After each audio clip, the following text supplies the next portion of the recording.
Historicamente, a Alemanha havia perdido a Primeira Guerra Mundial e, após o Tratado de Versalhes, vivenciava uma profunda crise econômica.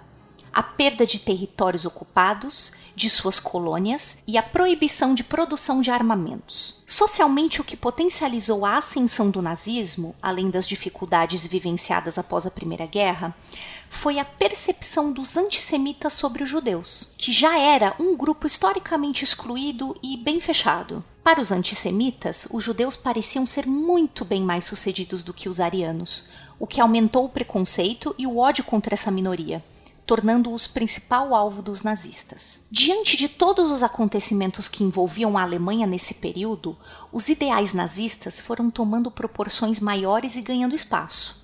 Ao ascender no poder, os ideais de supremacia ariana, pregados pelo nazismo, levaram a uma incessante busca pela comprovação da origem ariana, além da busca de objetos místicos, como, por exemplo, a Lança do Destino, o Santo Graal e a Arca da Aliança. Não há nada de errado com seu áudio. Adentramos agora através dos seus sentidos. Estamos preparando você para o que vai acontecer nos próximos minutos. Além do que conhece por tempo e espaço, o contato com algo além. Não conte para ninguém e nunca olhe para trás, pois este é Mundo Freak Confidencial.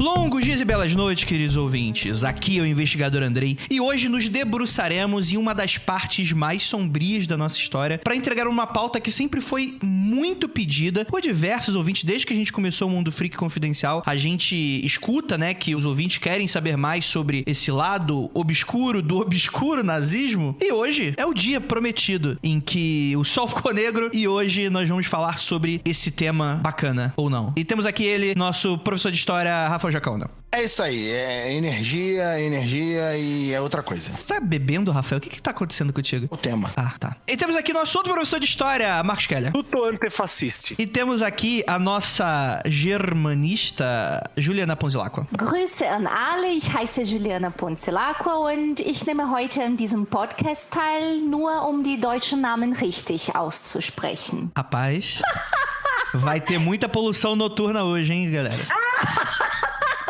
Traduzindo, eu saudei todos os ouvintes e disse que hoje eu estou fazendo parte desse podcast só para pronunciar corretamente todos os nomes alemães. Amém, Senhor! Eu tô aqui pra fazer a vez de antifascista. Fascistinhas, pau nos seus cu. Pronto, pode continuar. Eu acho que hoje eu vou ser o mais tranquilo aqui. Caralho, paciência, papai do céu, obrigado.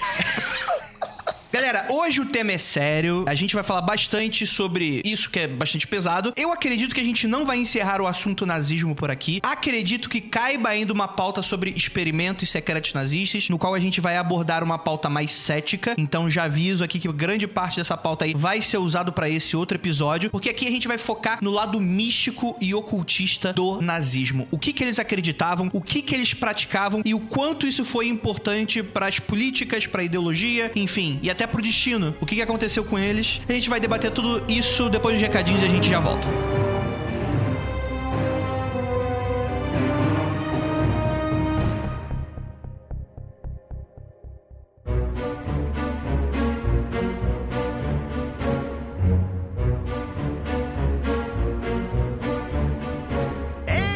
Estamos começando mais um recadinho do Mundo Freak Confidencial. Eu prometo que vai ser bem rapidinho. Primeiramente, agradecer aos pauteiros, a Nara Alissa, a Tati e a Pris Guerreiro por essa pauta maravilhosa do ocultismo nazista. Que, olha, vai dar muito o que falar esse episódio. O áudio tá um pouco ecoado, então já deixo avisado que dá pra entender tudo, tá tudo certinho. Agradecer a você mesmo que está escutando agora esse episódio. Graças a você, a gente tá conseguindo fazer esse podcast semanal, continuar seus esforços. E é claro, quando você se torna apoiador, também ajuda de maneira material o nosso sonho de se tornar realidade. E está real. graças a você. Compartilhe, curta, deixe seu joinha, seu like.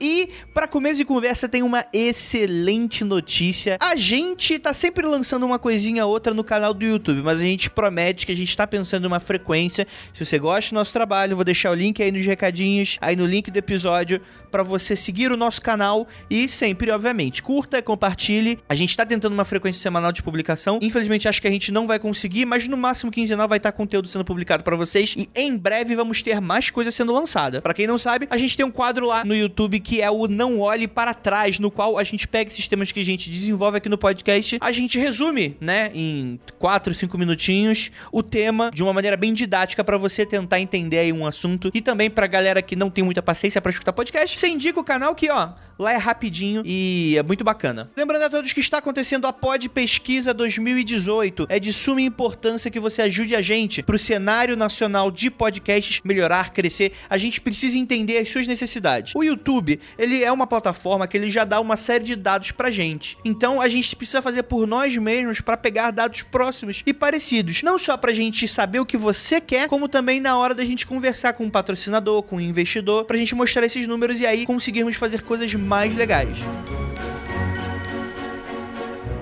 Então, novamente, vai ali no site do mundofreak.com.br, nesse episódio, no post, vai estar aí o link da Pod Pesquisa e em 5 minutinhos você mata isso e ajuda a gente pra caramba. Uma excelente notícia agora pra você das camisas do Mundo Freak. Elas estão sendo, no momento que eu estou gravando esses recadinhos, embaladas e em breve, se você comprou, vai cair na sua caixa de entrada o rastreio pra você ficar de olho aí nos correios, onde que tá aí sua encomenda, que em breve vai estar chegando aí pra você, tá bom? A notícia não para de ficar melhor ainda. Pra você que não conseguiu comprar, você viu que esgotou quando tentou entrar no site, porque a gente precisava separar o que já estava comprado e o que ia vir de fora. Mas vou deixar aqui o aviso e também a notícia legal. Vão voltar várias dessas estampas para o estoque em diversos tamanhos diferentes. Mas o aviso é claro e objetivo, não subestime esse aviso. Os números estão limitadíssimos, então ainda não tá lá no site, ainda tá esgotado, mas eu vou avisar nas redes sociais, então fica de olho e no próximo episódio vou dar o ok pra vocês irem lá e comprar. Então, ó, número limitado, quando você vê, corre pra comprar. Eu garanto que provavelmente não, por agora, não vai ter mais nada pra vocês comprarem naquela loja, tá bom? A camisa vai ser só aquilo ali mesmo. Então vai lá e aproveita, tá bom, gente? E para finalizar esses recadinhos, eu tenho aqui que dar um agradecimento. Pra quem não sabe, depois de 200 a gente deu várias mudanças, a gente queria mudar o tema do site, acabou não dando muito certo, a gente voltou pro antigo, né? A gente prefere algo que funcione do que realmente algo que deixa a gente na mão. Mas algo que não deixa a gente na mão é o nosso ouvinte, o Clown. Cara, ele é uma pessoa fantástica, é um ser humano iluminado e tá sempre com a gente. Ele é o nosso vitrineiro oficial a partir do 200 e está com a gente até hoje. E gostaria de anunciar o trabalho dele, né? Então, fica aqui a dica. Se você quer alguém para trabalhar com artes digitais, fotografia e comunicação, ele trabalha com isso há bastante tempo. Agora, tá trazendo a bagagem para as vitrines do Mundo Freak e tá fazendo com uma maestria ímpar. Ele é o nosso mago do Photoshop. Então, caso você esteja procurando aí em São Paulo ou região freela também, online, pode também, você entra em contato, ele pediu para deixar o arroba dele, que é o arroba clown, de palhaço, nartes. Vou deixar aí no post para você também seguir, caso você ficou confuso com o nome. Você entra lá no post do episódio, vai estar o perfil dele, tá bom, gente? Então é isso, muitas notícias bacanas, cara, muita coisa legal pra anunciar. Fiquem de olho de verdade que esse ano não acabou e vamos ter muita coisa legal ainda, muitas surpresas, muito sangue, suor e lágrimas, tudo isso por vocês, queridos ouvintes. Então é isso, bora lá pro episódio, que esse aqui ficou sinistro.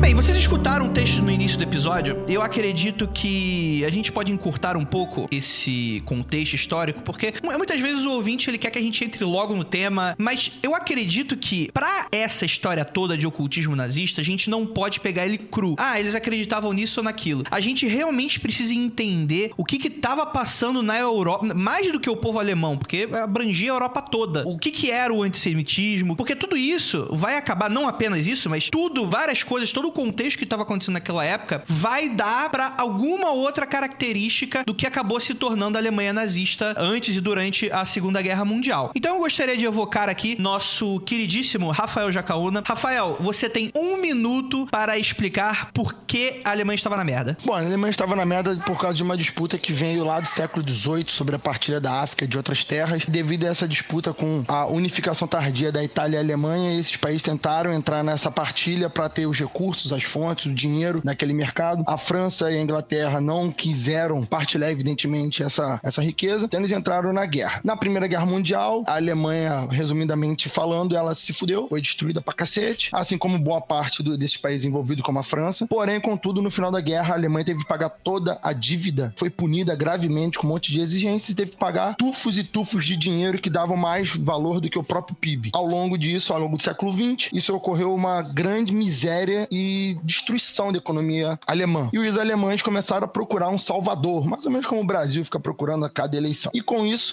vozes dos mais loucos e mais doidos possíveis começaram a ganhar vozes. O que era engraçado no começo foi ficando sério e o Partido Nazista vai surgir como o Partido dos Trabalhadores. Ele já existia antes, alguém entrou ali, vai mudando aquelas ideias, ele vai se transformando. Apesar de ter esse nome de origem, ele se transforma em outra coisa e no começo do século 30, desculpa, do século 30 não, no começo da década de 30, o Partido Nazista já é um dos mais poderosos da Alemanha e influentes. E com isso, Hitler, uns 3 anos depois, ele consegue subir ao poder e ser o Führer, que seria a tradução aí, Juliano sabe mais, muito melhor, mas basicamente líder. E começa a colocar todo o seu ódio e tal. E o povo alemão, achando que era um salvador, vai seguindo esse camarada aí, não sabendo necessariamente de tudo que ele fazia. Vou juntar perfeitamente o seu comentário sobre a tradução da palavra, professor Rafael, está correto? E ainda vou trazer um adendo aí, essa palavra Führer, né, o líder, de liderar, e o verbo führen, que é o verbo liderar, comandar, ele ficou tão estigmatizado que hoje utilizam-se outras palavras para dizer este verbo. O verbo ainda existe, ele tá na língua, ele tá no dicionário, mas, por exemplo, um guia de viagens, ele não é mais chamado de Reiseführer, ele é um Reiseleiter, é aquele que comanda uma viagem. Então a palavra ficou tão cheia de estigma que hoje ninguém mais utiliza essa palavra. Nossa senhora. É algo que a gente precisa falar aqui, que é um movimento que ele... E assim, acho que até meio desnecessário falar isso, mas o nazismo em si, ele é um movimento que ele marcou bastante o mundo, a Alemanha, a Europa, tanto que até hoje, né, é um assunto extremamente popular. Se você for na banca de jornal hoje, com toda certeza vai ter alguma super interessante, algum Mundo Estranho, ou alguma revista maçônica, ou qualquer coisa, vai ter alguém falando de nazismo, porque é um assunto muito popular.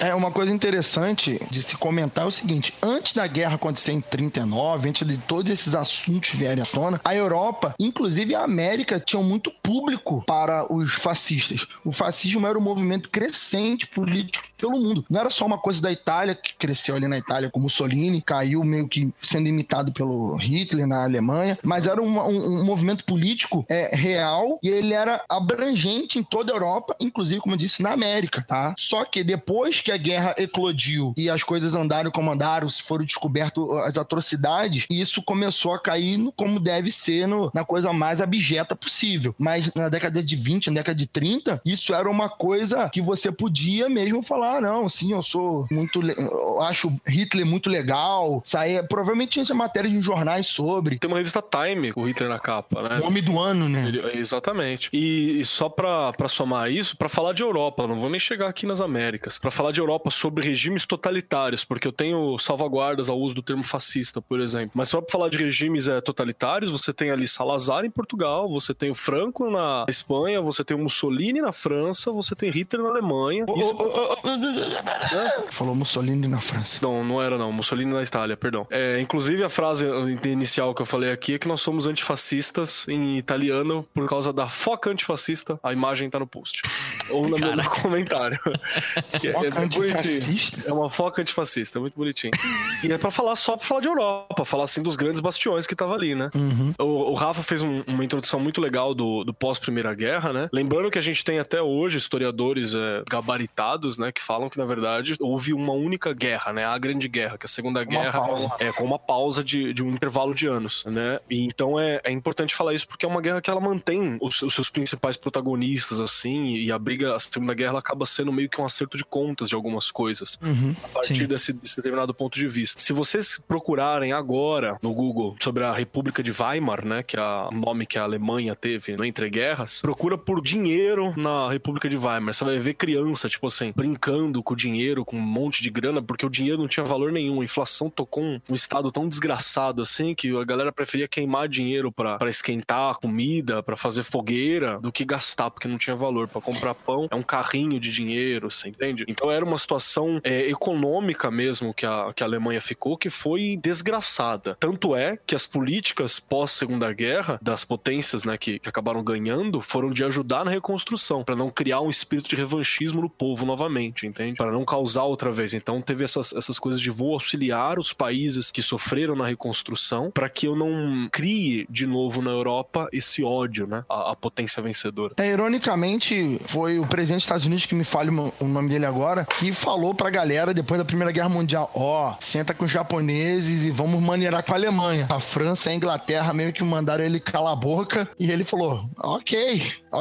E, ironicamente, os Estados Unidos foi um das vozes que falaram, cara, vamos maneirar isso aí, ó, o ódio. E deu no que deu, né? Acho que também existem dois fatores que a gente precisa colocar aqui. Grande parte da questão anticapitalista do nazismo, a gente vai ter a crise de 29, que não apenas a Alemanha, mas o mundo vai ser sacudido. Então, se a galera que tava por cima já tava completamente desesperada com a crise, você imagina, então, uma Alemanha que tinha acabado, entre aspas, de perder uma guerra, né? Tava quase completamente destruída e, enfim, obrigada a baixar as calças para os vencedores, né? E aí você vai ter essa questão antissemita na Europa, que é algo que é muito bom a gente marcar aqui, porque muitas vezes quando a gente vai falar sobre nazismo, a gente vai falar sobre Hitler, a gente tem essa ideia de que o Hitler é aquela figura anticristo que chega como um fruto podre e apodrece todo o resto. Quando, na verdade, o Hitler, pelo menos no meu ponto de vista, vocês me corrijam caso discordem, ele é muito mais... Ele não é uma causa, né? Ele é um... Como é que se diz? Da doença. Ele é um sintoma apenas. Ele não é o causador do que vai acontecer. O antissemitismo já participava aí da Europa, já tinha muito tempo. Você tem Lutero, por exemplo, que é bem antes disso. Você tem aí... Ele já era antissemita. Tem grandes personalidades da Europa que eram antissemitas. Tinha muito antissemitismo por aqui, importado também. Então, assim, era uma galera que realmente já tinha. Só que era aquela coisa meio... aquele racismo, muitas vezes velado ou não, tinha uma certa coisa de perseguição, mas que não era tão ativa quanto acabou se tornando, mas era meio que a população em si foi fácil acender esse pavio, né? Isso ainda existe muito forte quando você observa aqui pra gente, por exemplo, o que é discriminação com o povo cigano, por exemplo. Era a mesma coisa que hoje a gente tem com a galera que ainda trata ciganos dessa maneira, a mesma forma como os judeus eram tratados na Europa. Dá pra você trazer um paralelo. E como ciganos ainda são tratados. Inclusive, Kelly, somando o que você tá falando, a gente viu recentemente aí nos jornais um político na Itália justamente fazendo uma lei pra contar os ciganos, especificamente por motivos lá que ele vai alegar. E o pessoal levantou essa ideia. O cara tá trazendo lei da época do fascismo, né, contra ciganos e tal. Então é um negócio que tá muito em voga nos dias de hoje e a gente tem que ficar muito atento sobre isso. Aqui no Brasil, a gente teve uma coisa... Ainda tem isso, né? Sabe esse velho ditado?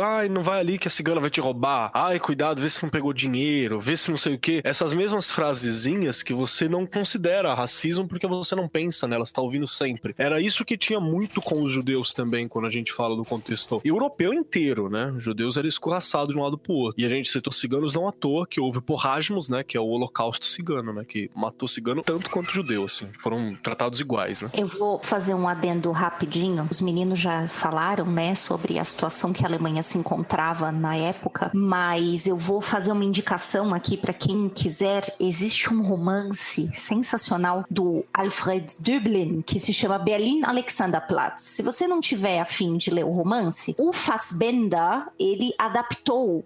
Fassbinder é o ator novo. Fassbinder, ele adaptou o Rainer Werner. Ele adaptou por uma série de televisão. Era para ser um filme, só que o bagulho tem 14 capítulos e é gigante. Então ficou uma série, né? Você consegue encontrar esse box desse DVD aí em qualquer livraria grande, para as pessoas que gostam da livraria do Paulo Coelho também tem lá, né? O romance obviamente vai girar em volta da Alexanderplatz, que é como, eu brinco que é como se fosse a Sé de Berlim, né? A estação Sé, que lá é que passa tudo, lá é que acontece tudo. E conta exatamente como os alemães se sentiam nessa época, e vou retomar esse ponto que o Rafa falou lá no começo, a procura de um salvador, Quem é que vai rolar o negócio?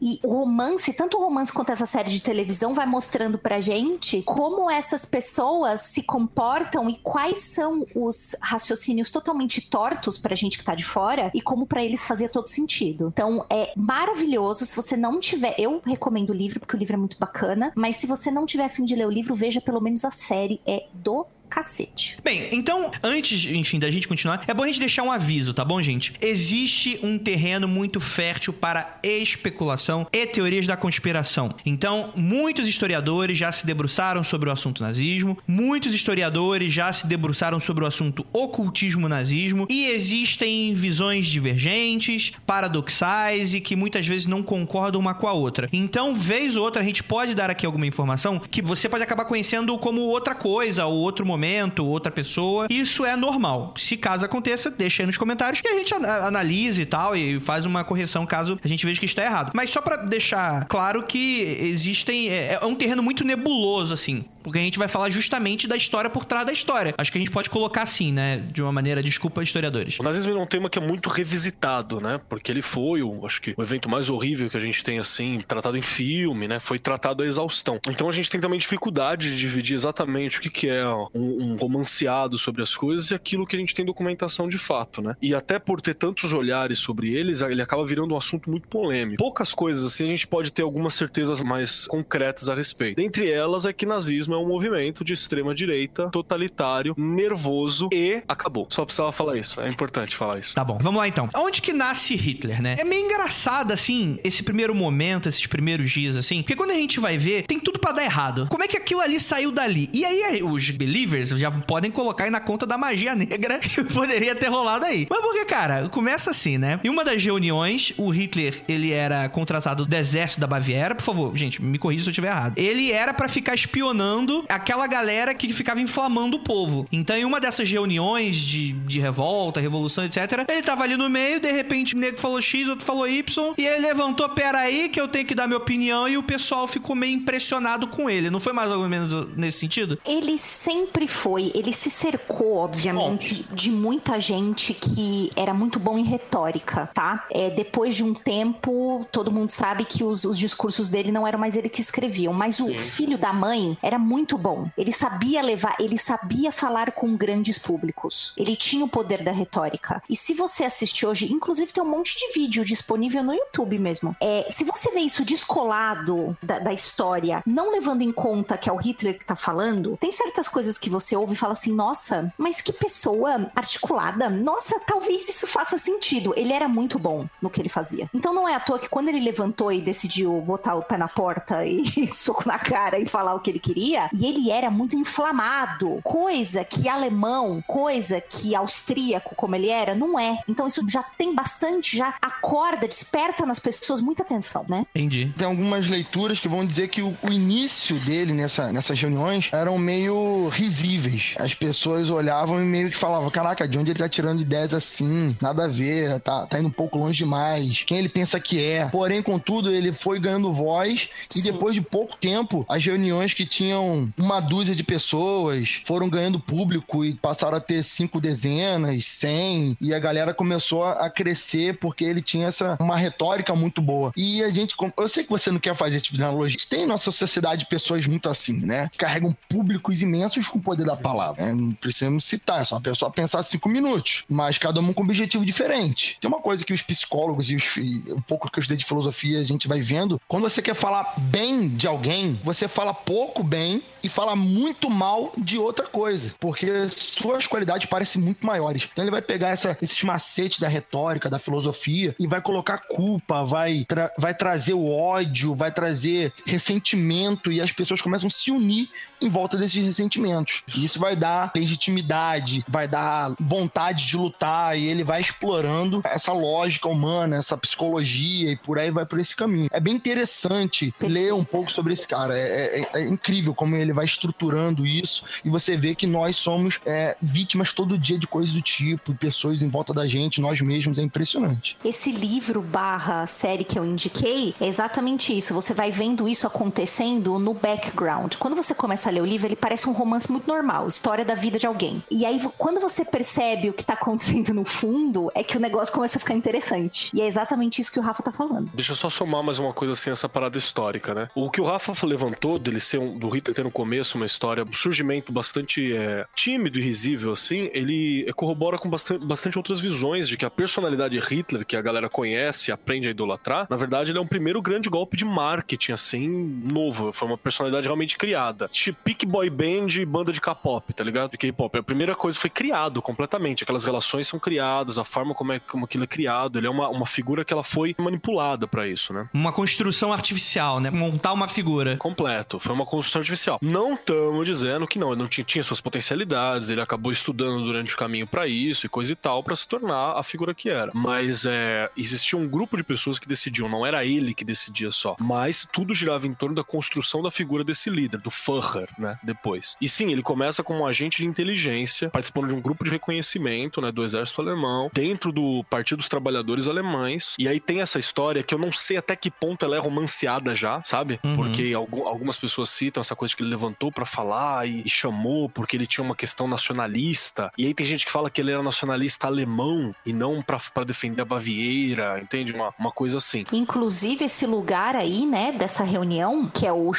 Sternecker, o Bierhall lá, esse negócio, até hoje a galera visita lá em Munique. Uhum. A galera vai atrás disso. Então, assim, ainda tem, né? Eu acho que as pessoas tomam um pouquinho mais de cuidado com o jeito como elas chegam lá, mas ainda é um ponto muito procurado. Não diria ponto turístico, mas a galera sempre passa em frente, ou quando você passa em frente, sempre tem, olha, aqui aconteceu tal e tal coisa.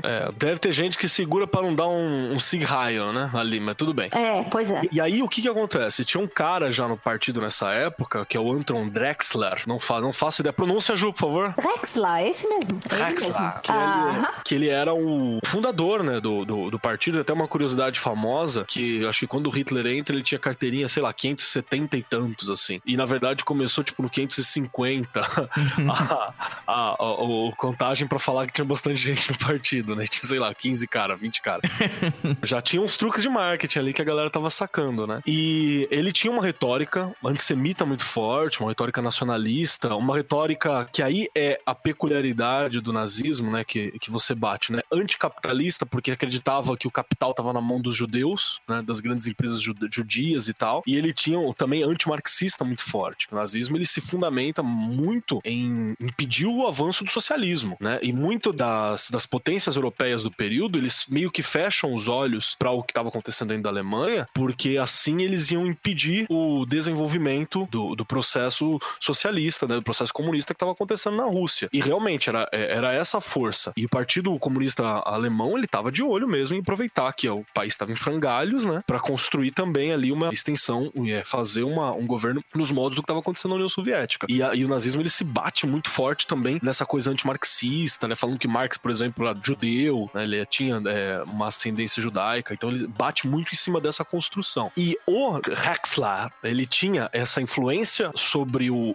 Hitler, porque foi tanto naquelas reuniões que você acaba sendo convencido pra isso. E pensa assim, se você vai, nessa época, provavelmente se eu, você ou qualquer um de nós estivesse sentado aqui, fosse ali, com a situação de cachorrinho apanhando, assim, de coitado, uma situação ruim que tem, qualquer fala de levante, de vamos ter força, vamos ser fortes, vamos lutar, vamos construir, aquilo seduzia. Ah, não seduz não. Claro que seduz, cara. Político fala meia dúzia de bosta e a gente tá lambendo o rabo deles, entende? Seduz até hoje, bicho. Exato. E olha que a nossa situação não tá Alemanha pós-guerra, entende? A gente ainda tem pão. Pouco, pagando caro, mas tem pão, saca? Então a situação tava bem difícil ali. E isso tudo começou a servir de sedução pra funcionar, né? É importante lembrar disso, porque às vezes a galera pensa no nazismo como se fosse, o capeta levou da terra, manifestou ali e ponto final. Não, aquilo é uma construção histórica que tem muita chance de repetir. Tanto é que o nazismo foi um evento único, mas esses moldes, até agora pelo menos, esses moldes totalitários aconteceram, como o Rafa mesmo falou, em vários locais da Europa,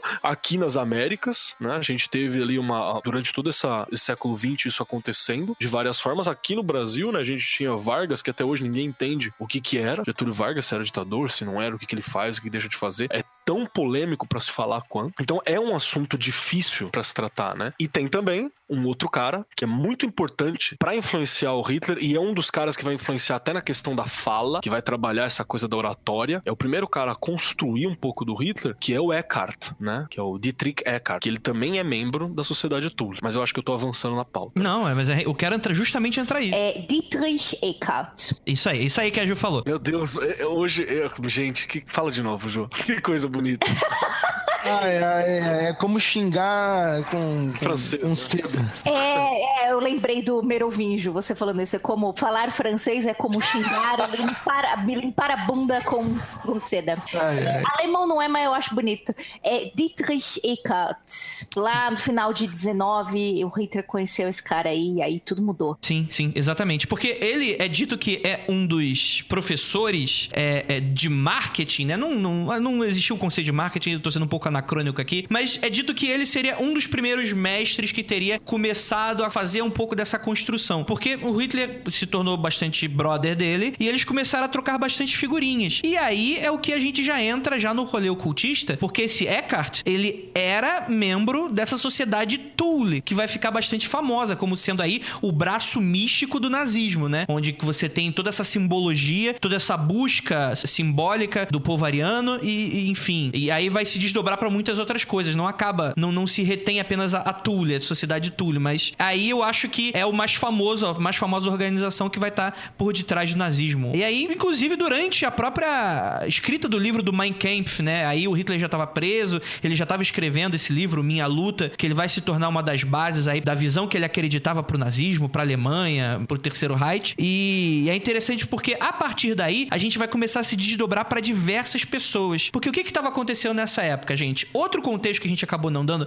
mas que a gente vai voltar lá para meados, para final do episódio, é que durante essa época tava rolando também muito desse crescimento da ciência e da filosofia. Então, diversos movimentos aí, por exemplo, relatividade, darwinismo, tudo tava sendo muito discutido. Hoje pra gente já é tudo muito óbvio, a gente aprende nas escolas, mas aí tava tudo muito pulsante ainda. Muitas teorias divergentes, muita gente não disse pelo que me disse.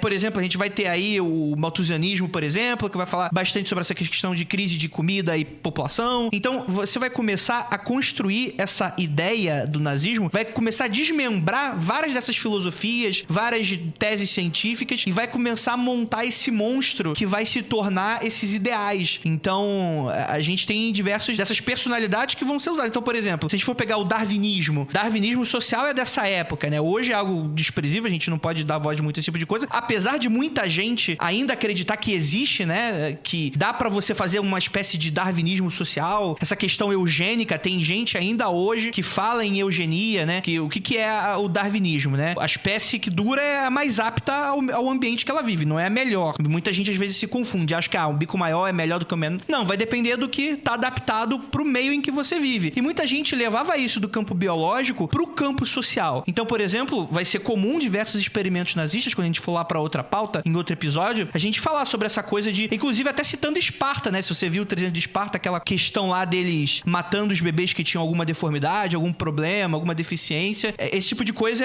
eles começaram a praticar também na Alemanha nazista, né? E aí, por exemplo, como eles não gostavam dos judeus, eles eram extremamente antissemitas, racistas e por aí vai, então rodava também os ciganos, os judeus, todas essas raças impuras, né? Começa a construção daí do porquê. Por que a gente tá nessa crise, né? Deu merda, a culpa é dessa galera da raça inferior, a gente precisa fazer esse resgate, a gente precisa... Não, o povo alemão, ele é forte, a gente vai conseguir se sobressair e existe um motivo simbólico, um motivo do porquê que isso é verdade. É porque a gente advém de uma raça ariana, a gente vem dessa coisa mística. Vai entrar nessa loucura de achar aquilo que você pode escutar muito no Mitografia, por exemplo, que vai se buscar muito a essência. Para você ter essa legitimidade, você precisa mostrar para aquele seu público ali uma origem comum, uma origem poderosa, uma origem melhor que os outros não têm, e você vai buscar na etnia, na limpeza étnica. Porque uma dúvida que que às vezes os alunos têm, acredito que as pessoas levam essa dúvida pra vida, é que, mas porra, porque o nazismo odiava polonês, odiava russo, odiava esse povo aí, que se eles eram todos brancos, né? As pessoas às vezes têm essa informação rasa que não era pela cor da pele, era pela etnia que a pessoa nasceu. Qual era a origem étnica dela? Então, se a pessoa é negra, ele não odiava o negro porque ele era negro apenas, era porque ele era de etnia diferente daquelas que eles defendiam como puro. Exato. Então tem toda essa busca dessa originalidade, vai ter supostas viagens pra Índia, buscando... Supostas não, elas acontecem que eles vão buscar uma série dessas fontes e a gente vai desenvolvendo isso aí ao longo. E é uma ferramenta fácil você buscar essa suposta essência, porque ela é suposta, ela não é material, e pra quem não tem nada, falar que tem essência é bom, entende? Porque eu não preciso provar isso, eu tô dizendo que você pode ver, tem até discurso do Hitler que fala isso, você pode ver a essência da raça ariana na garra do povo alemão. O que significa, né? Porra nenhuma, né, cara? O que é isso? Qualquer coisa, né, cara? Qualquer coisa. Tipo, não é uma garra física que sai, assim, unhas. Não é uma coisa que você vê. Significa qualquer coisa. Eu sempre fiz esse paralelo e as pessoas riam da minha cara e tal. Mas eu acredito piamente. Existem pedaços do discurso do Hitler que é exatamente esse, né? Falando sobre como o povo alemão, ele veio, né? Então, por que... E aí a gente vai pra outros caminhos, por exemplo, né? Da arte, que tem outro documentário que eu gostaria de indicar para vocês, mas que fala muito por que o Hitler, ele dava muito valor ao que era clássico, né? Os mármores e tal, e por que todo aquele movimento que estava acontecendo por volta foi totalmente abafado, porque, e era pintado, exatamente, né? Expressionismo e tal. As pessoas estão pintando as deformidades, enfim. Mas eu sempre falo que essa fala, eu sempre falei isso pros meus alunos dão risada, mas eu acredito que faça um pouco de sentido a minha comparação. Essas falas do Hitler de não somos a raça pura porque não somos assim ou assado, ela se equipara à previsão de signo de jornal, né? Aquela coisa geralzona, você abre o jornal e fala assim, hoje os signo tal terá um dia muito bom, pois está com muita energia, está com muita garra. Tipo, de onde você tirou isso? Se fosse...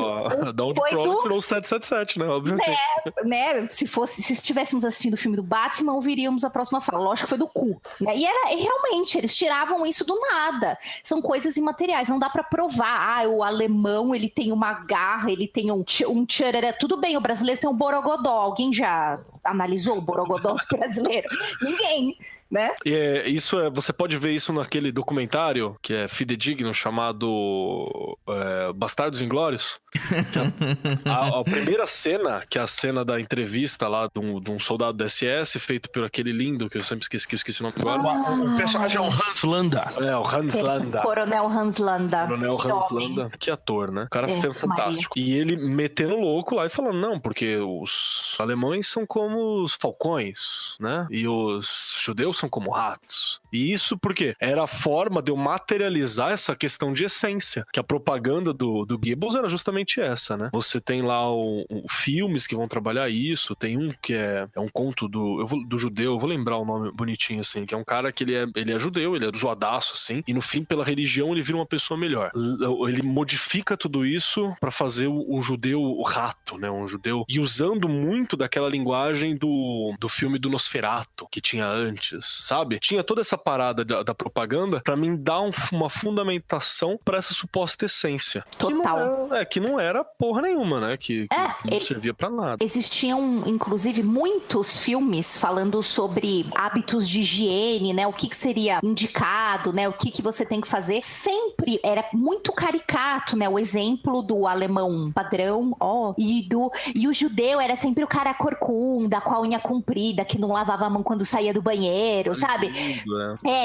E era sempre nessa esfera, né? Esses videozinhos educativos. E falava-se muito em higiene e como o judeu seria um cara totalmente que não tinha nenhum hábito de higiene. Então eles eram retratados, os guetos são totalmente sujos, lá é muita doença, então você não pode conviver com essas pessoas também, porque você vai pegar essas doenças e coisas do gênero. Deixa eu somar mais uma coisa à fala que você fez, Andrei, sobre a questão da eugenia, do darwinismo darwinismo que é chamado de darwinismo social, que é quando você pega a teoria, né, a proposta, que não é uma teoria porque a gente chama de teoria, tá, gente? Mas não quer dizer que é só uma teoria, não. Uma teoria muito bem fundamentada, que é a teoria da evolução das espécies, né, do Darwin, e você aplica isso a uma questão social de raça e falando que existe, né, raças superiores e inferiores, e você começa a dizer também que tem como programar essa raça, sabe? Tipo assim, eu vou fazer ações pra causar mudanças, uma seleção artificial na seleção natural, entende? Tudo isso, um dos caras que idealizaram isso, né, inclusive, se eu não me engano, é o cara que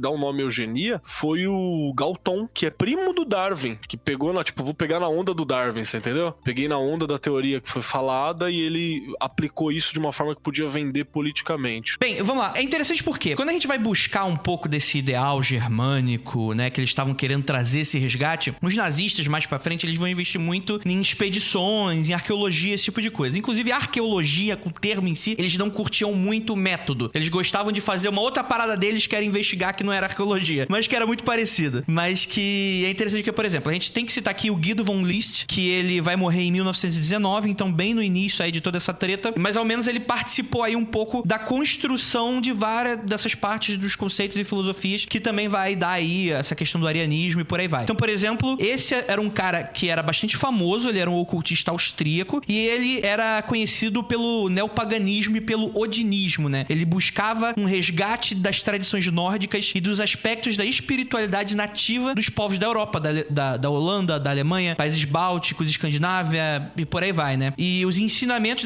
dessa crença incluíam esses ideais, né? Relacionados ao arianismo. E ele dedicou bastante da sua vida para mistérios germânicos. Inclusive, ele teve como influência a sociedade teosófica, que a gente já citou aqui lá no nosso episódio sobre ordens esotéricas secretas, há 2 ou 3 episódios atrás. Mas eu acho que é bom a gente dar uma ressaltada aqui, porque apesar de mais pra frente o Hitler e a sociedade Thule meio que dar uma torcida de nariz pra teosofia, né? Criticar bastante essas ordens esotéricas, eles utilizaram bastante desses conceitos. E aí você consegue ver aí, traçar paralelos, que era uma coisa comum do nazismo, né? Que eles gostavam de pegar algumas partes e depois de um certo tempo, eles começaram a falar mal, como se aquilo fosse meio que um desvio do caminho, ou como se aquilo fosse meio que pra ter uma certa ojeriza, né? Fala um pouquinho da sociedade teosófica aí, Keller. Falo. A sociedade teosófica, né, a gente citou ela por cima, eu acredito que em alguns Mundo Freaks atrás, né? Foi o de sociedades esotéricas, né? Uhum. Que a gente falou um pouquinho por cima, assim. A teosofia, basicamente, né, ela é um conjunto de doutrinas, né? Muito mais místicas e filosóficas do que práticas, e bastante da história especulativa do ocultismo, né? Que você constrói uma forma de analisar a história da humanidade a partir de raças e momentos que teriam tido, né? Que foram construindo e trabalhando a evolução da humanidade, assim. Então é toda uma cosmovisão fechada, né? Da história da humanidade, que veio de um lugar e está caminhando para outro, dividido em eras e raças humanas específicas que desenvolvem essa coisa da espiritualidade, cujo objetivo é justamente a construção de uma espiritualidade distinta. A teosofia é o que ressuscita tudo que a gente conhece de Oriente hoje, aqui no Brasil, ela é ressuscitada pela mão da teosofia, né? A principal mãe da teosofia era a Helena Blavatsky, né? Que era uma bruxa muito famosa, e tinha outras pessoas famosas, né? Envolvida também com a coisa toda. E eles também tinham uma busca, que o Andrei mesmo falou sobre essa questão da filosofia, né? Eu tava conversando com o Thiago sobre o Swedenborg, né? Que eu não conhecia quase nada do Swedenborg. E ele tem uma parada filosófica muito forte, e ele é um dos influenciadores da sociedade teosófica, entre outras formas, que é essa coisa da filosofia que tava no momento ali. Eu queria falar um pouquinho também sobre o Guido, posso? Pode. Posso, antes de você falar do Guido, posso falar um negocinho rapidinho? Claro. Só pra não perder. Junto com isso, só pra agregar e uma curiosidade para os ouvintes, existe um documentário de um cineasta sueco, do Peter Cohen, eu não sei como é, se o nome dele fala assim mesmo em sueco, acho que não, mas que se chama Arquitetura da Destruição. Genial. Esse documentário, gente, tem inteiro no site do YouTube como legenda, tá? Pra vocês terem uma ideia, a pessoa que narra esse documentário em alemão é o Bruno Ganz, que é o ator que fez o Hitler na Queda, se vocês assistiram. Sabe aquela cena que virou meme? Nein, nein, nein. É esse filme aí. É esse ator. Ele é maravilhoso ouvir ele falando alemão, porque, nossa, uma música para os ouvidos. A dicção dele é maravilhosa. Mas por que eu tô invocando esse documentário e indicando pra vocês? Porque a gente tava falando há pouco tempo sobre discurso higienista e tal, e esse discurso da raça pura, de chegar numa raça pura e total higienista, ele acaba sendo meio que incorporado também para estética. É difundido um padrão de beleza. Você vê várias fotos, inclusive da juventude hitlerista ou hitleriana, dependendo da tradução, que são meninos e meninas. Olha, você tem que ser assim, você tem que ter o corpo desse jeito, você tem que ser um atleta, você tem que praticar esporte, você tem que ser a cor do cabelo tal, ou o olho tem que se chegar a isso, senão você caminha, né? Esse senso estético, porque o Hitler, ele era um artista de merda, mas ele era. Ele foi negado, né? Os estudos dele na Academia de Viena, e a galera faz piada que foi por isso que ele ficou revoltado e fez tudo isso, né? Mas se ele era ser aceitado, né? Tava tudo certo. Pois é. Mas ele era de merda porque eu tenho essa raiva contra ele. Mas ele era um artista muito comum. Ele não tinha nada, o Borogodó que eu falei antes. Ele não tinha. Então ele foi negado, mas ele tinha isso muito forte nele. Ele via na antiguidade clássica Esparta, Atenas, por isso que ele leva, né, essas estátuas de mármore. Ele fala, os alemães têm que ser assim. Por isso que ele evoca Richard Wagner. Ele fala, olha, gente, porra, isso aqui é o ápice. E é muito interessante esse documentário. Já vou avisar, não é um documentário fácil, ele tem quase 2 horas, ele é cansativo. Eu recomendo que você assista partes, mas que você assista com atenção, porque fala muito o que a arte fez, qual foi o papel da arte em todo esse processo, e é uma coisa interessante pra caramba. Tipo, vale muito a pena você ver isso. Ele falava muito sobre o que era arte sadia e arte degenerada, sabe? Ele usava muito desse nome. Então, tudo que era arte moderna, né, entre várias aspas, né, expressionismo, vocês estão mostrando as pessoas todas deformadas, isso não é bom, tem que ser assim, assim, assado. E é daí que vem também todo aquele fato, né, que o Keller já evocou aqui, sobre o extermínio de deficientes, tanto físicos quanto mentais. Eles eram uma ameaça para essa raça pura. Então os manicômios, eles ficam cheios de pessoas que na realidade não deveriam estar ali, né? E é muito interessante, tudo isso é falado neste documentário. Assistam, vou dizer de novo, Arquitetura da Destruição. Só pra somar um pouquinho da Jo, até é uma pessoa que merece um ponto G, que tem cenas na Arquitetura da Destruição que são da Leni Riefenstahl, não sei pronunciar o nome dela. Leni Riefenstahl, que é uma cineasta fenomenal, assim. Os nazistas organizavam, né, tinham propostas, vamos fazer a fileira aí pra caminhar. E a Leni era quem dirigia a fileira, falava, não, vamos fazer a fileira assim, assim, assado, vamos jogar a câmera aqui embaixo. Então, muito da estética poderosa do nazismo e tal, na verdade, deve a Leni fazendo seus filmes, entende? Total, essa filmagem de baixo pra cima, pra mostrar que o cara é altivo, é tudo ela é maravilhosa, mas, né? E aí tem a coisa que é curioso, né? Porque, assim, a Leni, ela sempre falou que, na verdade, não foi ela que procurou Hitler, né? Hitler procurou ela pra fazer a filmagem da Convenção de Nuremberg, de 1930 e tantos, que até tem no YouTube inteiro com o discurso traduzido, e ela teria se recusado, né? O Hitler insistiu, e aí ela, por grana, falou, né? Vamos lá. E fez o filme O Triunfo da Vontade, que foi um filme que assustou, aí que a Europa se assustou, e aí que os Estados Unidos trancam o cu. Porque quando vê na linguagem cinematográfica a grandeza daquilo tudo, eles falam, fudeu, né? Foi ali o momento onde a coisa se aperta. Ela que formou toda essa linguagem, no fim das contas, né? Ela tem relação até com os Jogos Olímpicos e tal, depois. Sim. Né? Que formou essa linguagem toda. E ela ficou jogada ao ostracismo, né? Porque ninguém vai assistir um filme da cineasta do nazismo depois, né? E aí você fala assim, mas o que isso tem a ver com o ocultismo nazista e coisa e tal? Cara, muito da magia é linguagem. Às vezes a coisa nem é tão foda, mas quando você utiliza uma linguagem correta, a coisa se fodifica, entende? Você parece que a coisa é muito maior do que é. Eu ia falar um pouquinho do Von List. O Guido Von List é o cara que... Se você que tá ouvindo a gente... Puta, já vamos arranjar treta, né? Você que é... Tem que ser o Keller pra arranjar treta, né? Você é Azatru, que tá aqui no Brasil, você só é Azatru por causa do Guido Von List. Só por causa dele que você é Azatru, porque senão, cara, essa parada tinha sido largada e esquecida monstruosamente. O cara que recupera isso é o Von List. E ele não estava envolvido diretamente com o nazismo, né? Às vezes eu fico até com medo se eu não tava passando pano quando eu pesquisei isso, mas parece que não mesmo, porque ele morre antes do nazismo ascender. Mas ele era antissemita como 9 em cada 10 pessoas do momento, né? Da Europa inteira naquele período, não só na Alemanha, é que a Alemanha foi que foi pras vias de fato. E ele estava envolvido com esse movimento nacionalista nacionalista, mas ele tava porque ele acreditava que é uma crença, a gente chama de crença milenarista, né? Que é a crença no apocalipse da sociedade moderna. Que a sociedade moderna tava se degenerando e que ia acontecer um apocalipse e assim ia se estabelecer o Império Odinista, o Império Pagão, sabe? Que ia voltar a trazer e tal. Tudo isso foi aonde também os místicos nazistas, principalmente a galera da Tula, vai buscar pra trazer a teoria daquilo que vai ser feito. Então olha como é reconstrucionismo acima de reconstrucionismo, com amarração, com a costura, pra mim construir uma narrativa que seja convincente. Sim. Entende? O que fica muito complexo, né, cara? Porque assim, tem muita gente que se identifica como Asatura e tal. É porque realmente, né, cara, as coisas às vezes começam a se misturar de tal maneira que fica até um pouco complexo onde é que você separa, onde é que começa tal coisa, onde é que começa a outra, né? Quando você começa a ter essa série desses reconstrucionismos, né? Mas o que interessa aqui pra gente é que você tem muito dessa questão desse resgate. É isso que vai ser essa base aí.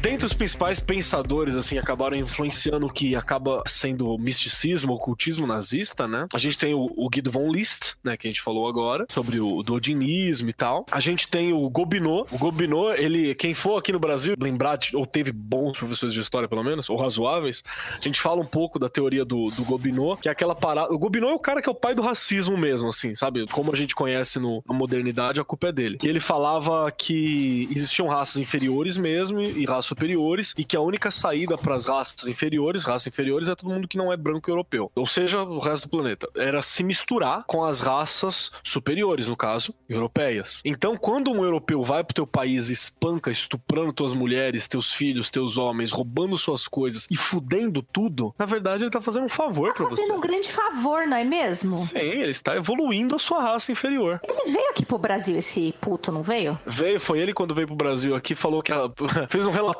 dizendo assim, olha, que a coroa brasileira, essa instituição, tanto respeito que é a monarquia, chamou... Cara, hoje tá foda, né? Juntou ali e falou assim, vem cá, vamos fazer uma coisa pra trazer gente pra cá. Aí ele fez um relatório, o governo fez um relatório, dizendo que tinha que vir pro Brasil, porque o Brasil seria um país branco até, tipo, 2020, 2070, sei lá, tem uma data assim, imagina. Falhou miseravelmente, errou! Cada vez mais preto. E aí tinha essa coisa de que, não, será um país branco, então vai lá os europeus e vamos, porque isso era tipo uma parada turística, venha pro futuro país branco, entende? Caralho. Nossa, bicho, cara, o nível de escrotidão é muito louco. Tudo bem que a gente tem que dar aquela salvaguarda, que essa era a mentalidade da galera da época, né? Eu tô me dando o direito de olhar com anacronismo agora, dizendo que é escroto, mas se eu tivesse ali no meio, provavelmente tava fudido, né? E acreditando na parada que era desse jeito mesmo. Além do Gobineau, né, a gente tem eu não sei pronunciar, o Lebensfeld. Eu espero que a Ju corrija. Era o Jörg Lanz von Liebensfeld. Como é da hora, né, ter a Ju.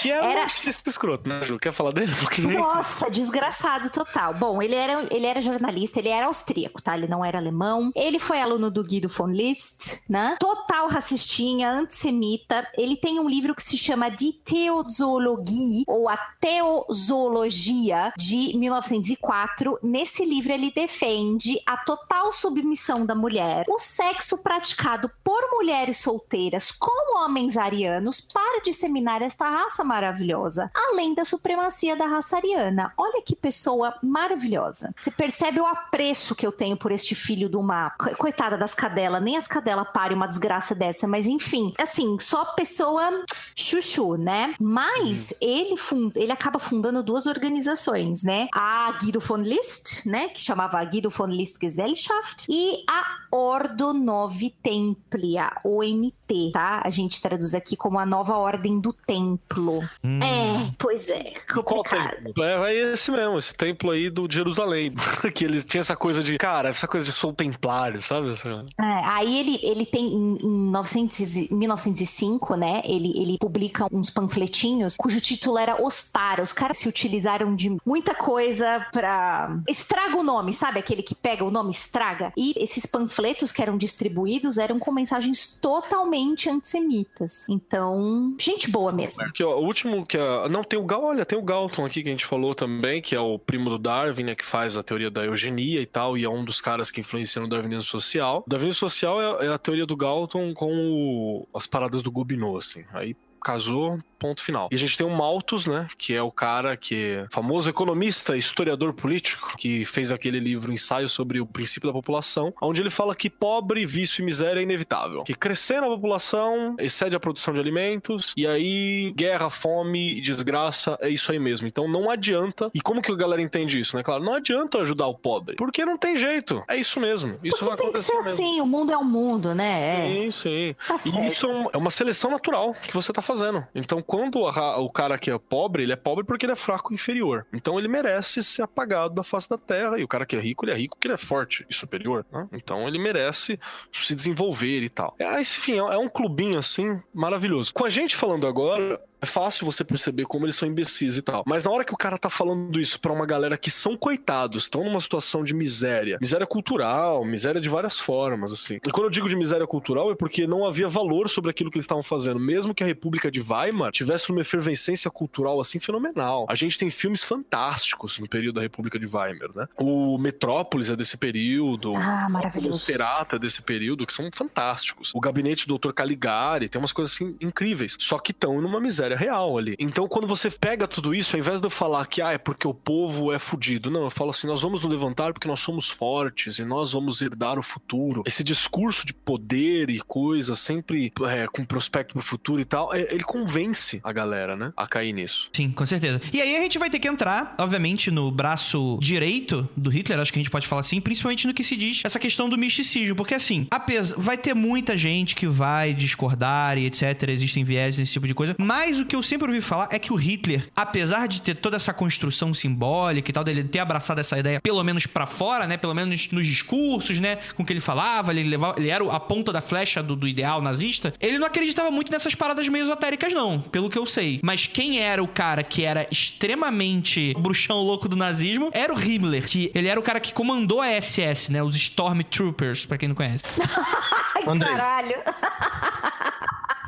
Tem histórias que vão falar que o Hitler fazia parte da sociedade. Outras vão dizer que o Hitler era grande amigo de quem fazia parte da sociedade. E a sociedade estava inserida ali, porque ele era próximo do pessoal e ele era um curioso, era um entusiasta. Então vai ter essa divergência, como você está dizendo. Alguns vão dizer que ele faz parte, ele é integrante. Outros vão dizer que ele é um entusiasta e é amigo da galera ali. E ainda tem aquela ideia que um desses grandes amigos dele que fundou a sociedade Thule, vai ver a imagem dele sair da vagina de uma das mulheres que vê o futuro lá e vai fazer a imagem do Hitler como salvador, e o cara vai, digamos, adorar Hitler como salvador a partir daí. Então tem todo esse conjunto místico também em torno disso. Aí vai depender da construção que a gente está fazendo. Sim. De onde você está lendo. É que o que eu queria só deixar claro é que, independente se você acreditar se o Hitler ele tinha carteirinha de associado e praticava alguma coisa, a ideia é que não era a parada do Hitler. Eu já escutei que, inclusive, ele tirava sarro dessas maluquices de magia. Mais ou menos. Mais ou menos. A gente vai chegar lá então, beleza. Mas o que eu quero falar é que quem centralizava mais essa parte mística era o Himmler, né? Ele era o cara que, a partir da SS, né, ele começou a construir os campos de concentração, supervisionar, né? Fundou a Annenwerbe. Como é que funciona? Então, o tchararã do Himmler, né, é porque ele fundou essa tal dessa Annenwerbe, né, que hoje é dito como seita. A gente vai entrar de novo nessa polêmica do uso da palavra seita, mas ele queria instituir, ele insistia que todos os oficiais ali dentro da SS renunciassem ao cristianismo e se convertessem ao paganismo. Então, essa Annenwerbe, ela era uma organização que ela foi criada para, número 1, valorizar essas tradições alemãs, número 2, ir atrás da origem da raça ariana pura do povo alemão e esse lance das ciências ocultas também, né? Ele queria destruir o cristianismo. Esse era o tchararã. Você tem como culpar o cara? Eu não consigo nunca. Criado por um judeu maldito, né? Tinha tudo isso ainda. Mas, além, é que não era só o Himmler que tinha essa força toda. Hitler teve vários braços direitos, né? Ele teve o Himmler, teve o Goebbels, teve o Hess. E eu só queria falar um pouco sobre o Rudolf Hess, que eu acho que ele é uma parada interessante, assim, pra você dizer. Porque essa coisa do Hitler xingar a coisa dos místicos, né? Essa parada toda. Isso é uma coisa que acontece depois. O Hitler, ele tava pegando muito bem com isso. Só começa a ter uma caça a essa coisa de místico, de ocultista e tal, depois que acontece uma coisa com o Hess. Posso contar essa história rapidinho? Pode, claro, vai pra frente. Então, existe um cara chamado Rudolf Hess, que se você pegar lá o Triunfo da Vontade, né, que tem o discurso do Hitler, o Hess, ele é um cara que também dá vontade de bater nele, porque logo depois ele vem assim, o Hitler, ele nem fala tanta... Ele fala umas coisas horríveis assim, mas o Hess é que ele dá o ponto final, porque é ele que tem a frase, né, que você tem que ser o partido é a Alemanha, o partido é Hitler, a Alemanha é Hitler, Heil Hitler, né? E é ele que dá essa nota final. O que o Rudolf Hess fazia? O Rudolf Hess, ele era muito relacionado a essas paradas místicas. O Rudolf Hess era membro da Sociedade Thule e de outras paradas também. O Rudolf Hess, ele estava envolvido com essa parada toda. E aí, qual que é a coisa toda? No momento em que da Segunda Guerra, em que os nazistas ficam com duas frentes de batalha, né? Uma virada para a União Soviética e a outra, que é o fronte ocidental, né? Virado pro lado da Inglaterra, da França ali, que tava rolando a treta. O Hess, ele resolve que vai tentar um tratado de paz em segredo, um tratado de paz com a Inglaterra, para poder ficar com uma frente de batalha só. Porque duas frentes de batalha é o cúmulo da burrice, né? Você ter duas frentes de batalha, porque você tem que levar e duas frentes de batalha opostas ainda. Então não tem como, é um desperdício de forças manter isso. Em algum momento isso ia se exaurir. Então o que acontece? O Hess, ele aprende a voar, o caralho a quatro, e ele descola um contato na Inglaterra. Oh, calma aí, desculpa. Oi. Ele aprende a voar? Com um monomotor. Ah, tá. Ele não era o Goku, Rafael. Não, e ele nem estava usando pomadinhas para fazer voo de bruxa. Pô, sei lá, o cara tá falando de parada mística. Aí o cara falou, ele aprende a voar. Eu falei, porra, será que eu... Não. Com a força do ódio, né? Esse tem ódio suficiente pra voar com essa força, né? Isso aí, porra, desculpa aí, mas eu realmente fiquei em dúvida. Não, é válido. E aí ele foi pra ir pra Inglaterra e tal, e ele acaba capturado. E quando ele acaba capturado, ele deixa uma carta, né, pro assessor dele enviar pro Hitler, dizendo que ele ia tentar isso. E conta-se, e aí aquelas coisas de guerra, né, fofoca de guerra. Conta-se que o Hitler ficou puto e considerou isso uma traição, a ida dele pra lá. Já outras pessoas falam que ele tava indo em missão dada pelo próprio Hitler em segredo. Então, se a missão fosse um sucesso, Hitler quis. Se a missão fosse um fracasso, ele tá agindo de conta própria e tá traindo o hate, né? Então essa era o grande truque. E aí, pra poder descaracterizar a figura dele, porque ele era um cara importantíssimo no partido, se eu não me engano, ele tinha ele tava como chanceler do partido e delegado do Führer, assim. Ele era um cara muito forte mesmo dentro do partido. O Hitler e o Goebbels, na verdade, no começo ele era contra isso, eles começam a dizer na imprensa que o Hess era louco, a fazer propaganda do Hess como um cara louco. Olha. E aí o Goebbels até fala que era pra esquecer, fala que o cara tá fora e deixa quieto, porque quando você fala que o cara é louco, você tá dando importância. O Goebbels era um cara inteligente pra caralho. Opa.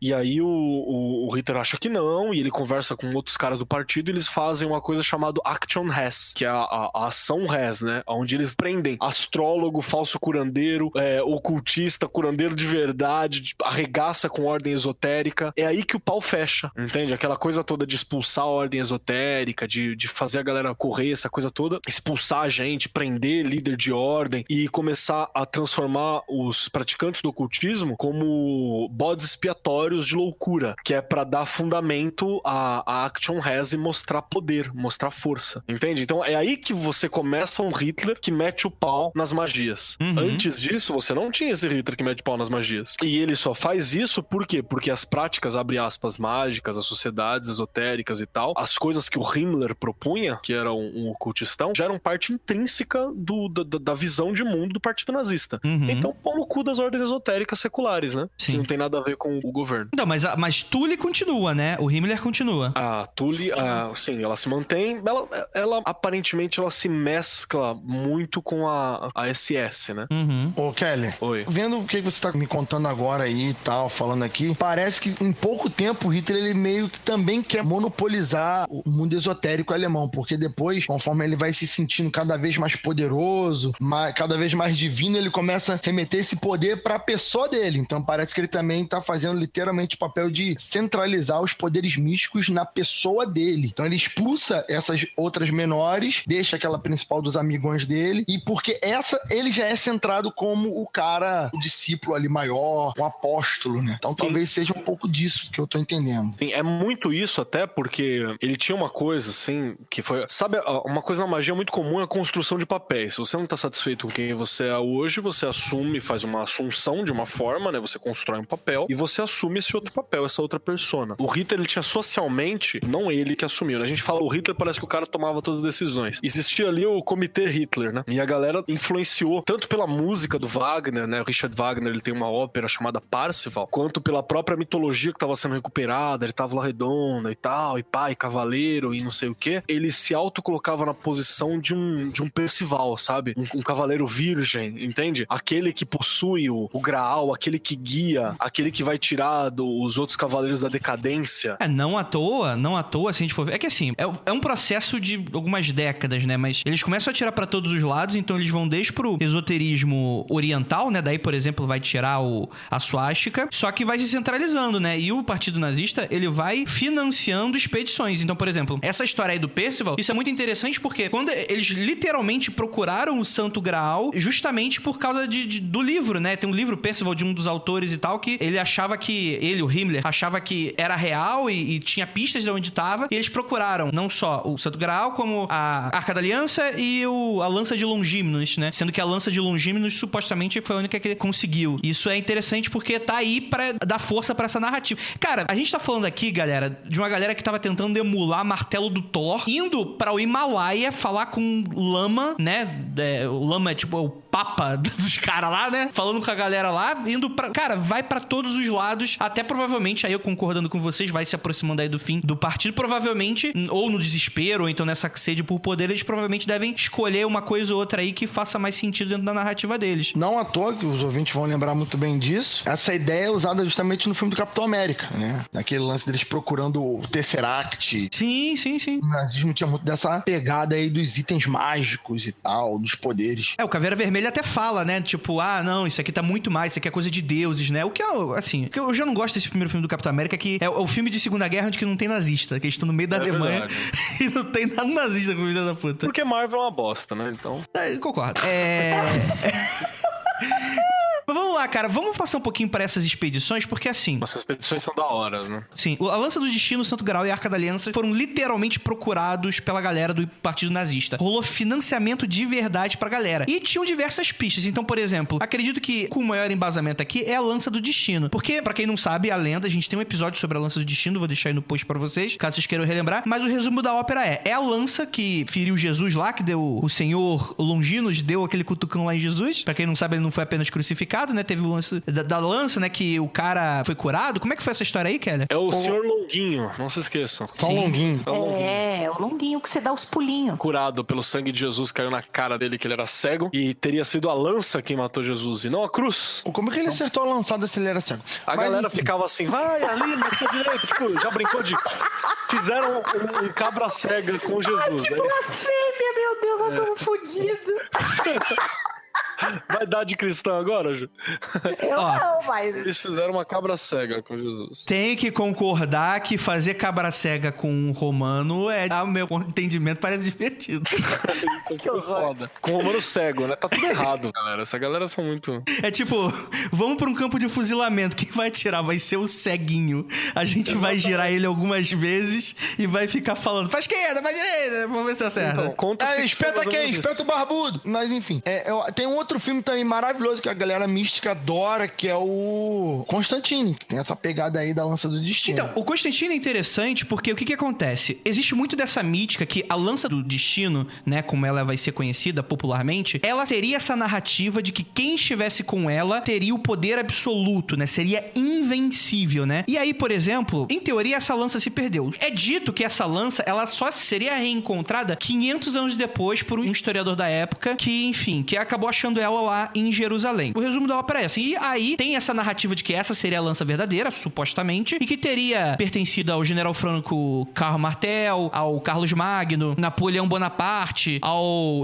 Constantino, não Constantine, o Constantino, né? E por aí vai. E que, olha que interessante, em 1912, a lança, essa suposta... Assim, a gente não sabe se essa era a lança de verdade que matou Jesus Cristo, mas era uma narrativa aí de séculos que existia esse artefato aí. E essa lança, ela tava em posse da casa de Habsburgs e, posteriormente, rapidamente tornou-se parte da coleção do Museu de Viena. E acredita-se que foi em 1912, nesse ano, que o Hitler teria visitado... Galera, e aqui é história por trás da história. Não tem muitas confirmações, né?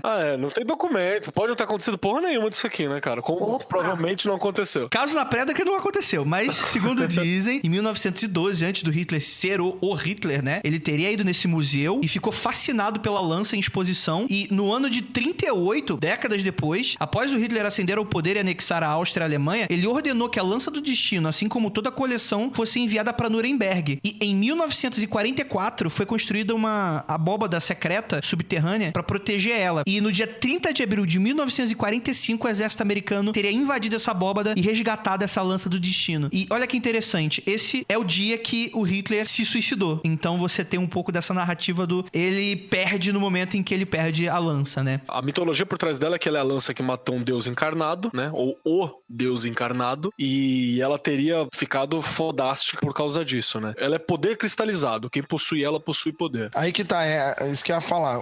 É poder cristalizado e tal. E qual seria o poder que ela atribuía? Você sairia dando tiro pelos raios aí, pelos anos, sei lá. Não. Quem possuísse a lança teria, digamos que o universo conspiraria pro lado dessa pessoa, ela teria poder, teria vitórias, e, enfim, você seria o cara, vamos usar um termo muito simples aqui, o mais sortudo de todos e teria tudo que você quisesse, sempre venceria tudo que você fizesse.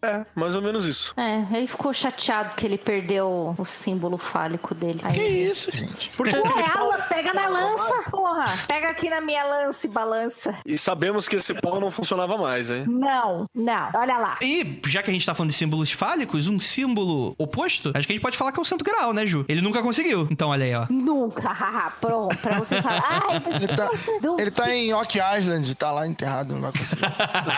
Deixa só eu lembrar mais uma, né? Mas será que o Santo Graal é algo, um símbolo de vagina? Gente, lenda dos cavaleiros, né? Os cavaleiros com lança em punho caçando um Santo Graal, né? Por favor, né? O que você acha que quer dizer isso? Mas segue a vida. Pois é. Então, por que o Himmler, ele queria tanto o Santo Graal? Porque tem né? Por que essas pessoas estavam atrás destes objetos de poder, né? Por que o Himmler, em especial, queria... Todo mundo queria essa porra, mas por que ele queria, né? Ele interpretava o Santo Graal como uma relíquia pagã. Sim.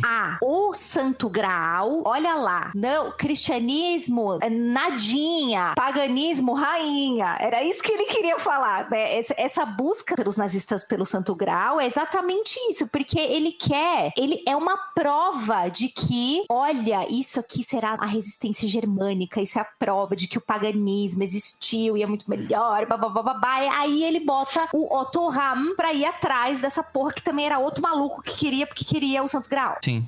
E é interessante porque essa história do Otto Hahn, ela é extremamente trágica, né? Ele era um cara que ele não participava dos ideais nazistas, ele era homossexual, ele acaba, enfim, morrendo e fugindo depois, mas em teoria, no início, ele estava sendo financiado, ele foi procurado pelo Himmler, e porque ele já tinha um estudo, uma trajetória da busca do Graal, foi oferecido um dinheiro, ele topou, não sei até que ponto ele estava sabendo dos ideais nazistas, mas ele topou, né? E isso é interessante que a Ju tá falando, que muita gente vai lembrar do Santo Graal, do Rei Arthur, né? Távola Redonda e por aí vai, que foi um mito muito cristianizado, né? Porque o Santo Graal, ele seria a taça, né? O Graal da última ceia, né? Então ele também teria imbuído de poder e por aí vai. Mas nada mais é do que uma cristianização de lendas anteriores pagãs, que era, na verdade, um caldeirão, né? Existia a lenda dos caldeirões que curavam pessoas, imbuídos de poder e por aí vai. E na época, enfim, de Inglaterra, sendo cristianizada, esses símbolos eles vão sendo trocados para coisas cristãs, né? Então torna-se o Santo Graal. Então, de certa forma, eu até concordo com ele que eu acredito que é um símbolo pagão, de você fazer um pouco desse resgate aí. Mas enfim. Quem leu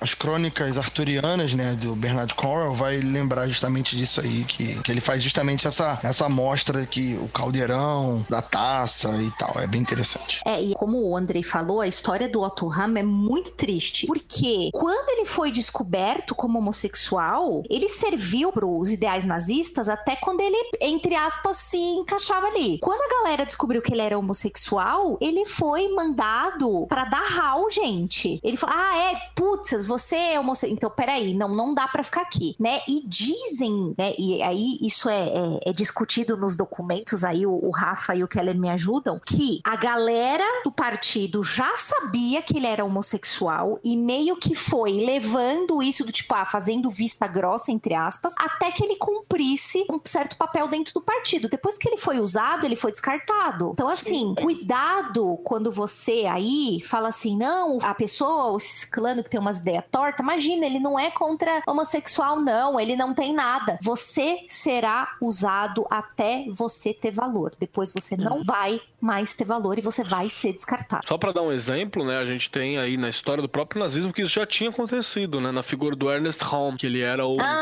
pode crer, comandante da SA, né, a Sturmbannbefehlung, que eu não sei falar, a tropa de assalto dos nazistas, e ele era assumidamente homossexual e, tipo assim, não escondia, né, não falava, sou gay, é isso aí. E foi preso, ponto final. Na hora que já não tinha mais utilidade, a SS já tava formada, né, a SA acabou. Sim, bem. A gente tem também, assim como o Santo Graal nunca foi descoberto, assim como a própria Arca da Aliança. Acho que a Arca da Aliança merece um podcast à parte, só que é bom lembrar da trilogia do Indiana Jones, que marca bastante aí essa questão do Graal e da Arca da Aliança com o nazismo, né? Mostra um pouco dessa pegada deles buscando e tal. E o próprio, isso fica a curiosidade aí, que esse Otto Hahn que a gente tá falando, ele foi um dos caras que inspiraram o personagem Indiana Jones. Então olha só que interessante, você tem o elemento dos nazistas, você tem o elemento do aventureiro atrás de uma relíquia misteriosa. Claro que mudaram-se bastante do enredo, né? Afinal de contas, acho que não pegaria bem o Indiana Jones trabalhando com os nazistas, né? Mas eu acho que pelo menos o primeiro, eles dão umas boas amarradas de roteiro que eles se cruzaram algumas vezes. Isso é interessante. A Arca da Aliança, obviamente, também nunca foi encontrada, ou alguns dizem que foi encontrada, mas matou todo mundo que tentou ver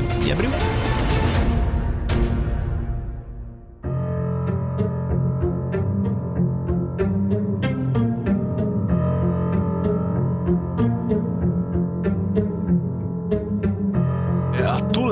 Gesellschaft, né? Que era o nome completo da cidade Thule. Que eu não faço ideia o que significa. Gesellschaft é sociedade em alemão. É exatamente então, isso. Então, sociedade Thule significa...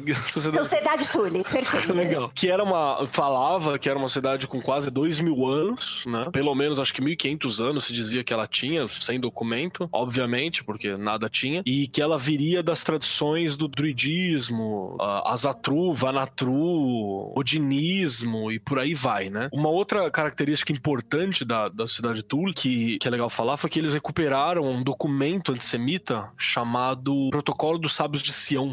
Inclusive, isso aqui ficou famoso no Brasil um tempo. Eu tenho uma cópia, que ele chegou a ser impresso como livro. O Protocolo dos Sábios de Sião é um documento falso, né? Criado durante o período do Czar Nicolau II na Rússia, que ele falava, na Rússia também era estupidamente antissemita. Inclusive, muitos judeus se fodem até na Revolução Comunista também, é obrigado a correr também. Que lá tá escrito, tipo assim, nós, os judeus que dominamos o mundo, vamos acabar com as famílias, entende? Tipo o plano, é um manifesto de judeu fudendo tudo, dizer que através do dinheiro vai corromper e destruir e criar. Porque se alguém quisesse fazer isso, realmente ia deixar escrito num papel, tá certo. Claro.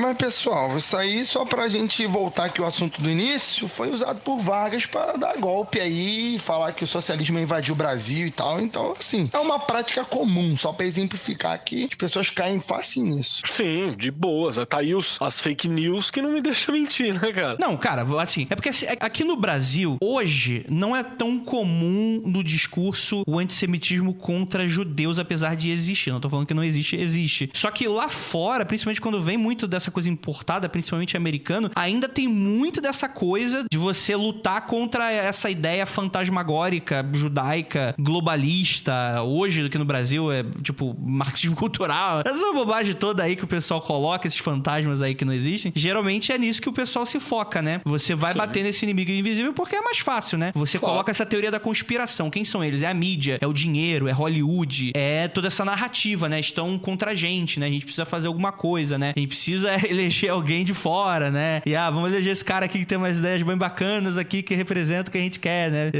Por aí vai, né? Politicamente correto. E até interessante que, tipo, muita coisa é roubada do Maquiavel e do Montesquieu, sabe? Assim, a estrutura do livro dos protocolos, assim. E é uma viagem. Mas a Thule, ela recupera isso também, né? Porque ela se constrói pra isso. Existe uma galera do ocultismo, né? Que é a história... Como que eu chamo? História especulativa. História especulativa do esoterismo ocidental, que fala, que cria uma história, que a Thule veio lá de trás e realmente estava ligado aos druidas, e quem deu origem aos druidas foi, sei lá, Atlântida. Não, até antes, aí são os hiperbóreos, né? Eles eram, na verdade, adversários dos Atlantes. Eles eram mais antigos que os Atlantes, né? Quando a gente for chegar nessa parte, vai ter uma loucura, mas vamos lá. Então, tem essa parada toda. Mas a Thule, ela tinha muito poder de fazer o quê? Essa síntese de ideias. Se a gente várias vezes fala, pra olhar, por exemplo, aqui pro Ocidente, como a Golden Dawn influenciou, com o conceito do anjo guardião, você entendeu? Com o conceito do demônio que tem que ser expulsado, ou pode ser invocado, ou o demônio se organizar no esquema imperial, né? Como se fosse medieval, um arquiduque do inferno. Essas coisas todas, a própria cabala, e como essas coisas influenciaram o Ocidente, é a mesma coisa que a Thule estava fazendo naquele momento. Uma grande salada, né? Só que ao invés de usar o Egito, não estava usando o Egito, estava usando Atlântida, Hiperbóreo e por aí vai, para dar essa sopa cultural que ia dar liga para as teorias que os nazistas iam colocar, né? Uhum. A Thule era uma sociedade também focada em ritos parecidos com essa ordem iniciática também. Eu acho que eu não falei da parte mais histórica sobre essa questão da Thule, né? Existem alguns documentos, assim, que deixam entender que a Thule era um nome fantasia para Germanorden, Germanenorden, né, que era o nome. Então, isso a gente não tem certeza, né? Porque quando houve a caça às sociedades secretas e tal, por parte do Hitler, muita coisa se perdeu, né? Foi banido, foi esquecido. A Germanorden, que é a galera lá que caçava o Santo Graal também e tal. Então a Thule, ela tinha essa coisa. Ela nunca foi tão influente publicamente como a Rosa Cruz e a maçonaria foi. Isso é importante lembrar. E a queda da Thule, ela não cai, ela meio que definha. Mas aí a galera fala, mas ela definha porque se ela era tão forte e tal. Ela definha porque os grandes nomes da Thule já estavam com uma sociedade secreta mais formal, que era o próprio partido, né? Então, na verdade, não é que a Thule definha, é que ela se mescla com o partido nazista, no fim das contas. Então acaba virando, assim, uma coisa muito próxima. Mas talvez seja algo mais simples, né? Quando as grandes peças da Thule, que são as grandes peças do nazismo, perdem a guerra, morrem, se matam, fogem, são presos, sei lá o quê, sim. ela vai junto, porque ela era muito restrita, ela não era abrangente, então quando essa galera desaparece, boa parte do seu conteúdo vai junto. Então, é ainda anterior, porque os sinais documentais sobre a Thule, ela começa a sumir ali na hora que Hitler já tá no poder e tal, sabe? Dura acho que mais uns 2-3 anos, vai até 30 mais ou menos, depois do Hitler já tá no poder, assume acho que em 25, né? 23, não lembro agora. E aí começa a definhar, assim, a quantidade de documento e a fala. Mas é porque os membros da Thule já estavam envolvidos com o partido, né? E depois que o nazismo cai, a Thule não sobra. Os grandes nomes do partido se acabam, né? Existe gente que fala sobre uma tentativa da Thule na Argentina, mas não tem como saber se isso é real ou isso é só uma viagem, né? E outra parada, o nome Thule, quando a galera fala sobre 1.200 anos, 1.500 anos e tal, seria uma grafia do nome Thule, né? Em grego, né? Que seria uma ilha da antiguidade e tal. E tem documentos antigos, historiadores, documentos gregos antigos, eu não vou lembrar agora exatamente, onde fala sobre Thule, mas fala sobre uma ilha chamada Thule, né? Então a galera fala, ó, tá falando Thule aqui, tá falando da gente. Manja, tem muito essa coisa, ó, citou Thule aqui, ó, então é isso. Que não é necessariamente a mesma proposta, né? Eu acho que eu expliquei mais ou menos, assim, não sei se contemplou. Sim, com certeza. Bem, vamos falar um pouquinho também dessas outras ordens aqui. A gente tem essa ordem teutônica, porque quando a gente vai falar aqui, a gente acabou citando ali o Guido von List, né, e tal. Tava rolando muita coisa aí na Europa, questão de ordem esotérica. Uma das coisas, principalmente no início do nazismo, que buscou bastante, é um pouco dessa ordem teutônica. Essa Germanenorden. Isso é a ordem teutônica. Ela era uma ordem secreta do que eles chamavam do movimento Völkisch, né? Völkisch vem da palavra Volk, que é povo, é daí que vem o nome Volkswagen, o carro do povo, né? Não é à toa que ele se chama dessa forma, isso aí. Tema para outro podcast, os Carlinho também. Mas a gente estava falando muito da Bavária, né? Do lance da Bavária, mas a Geamanen Orden é de Berlim. E ela é de 1912. E, cara, os caras eram muito antissemitas.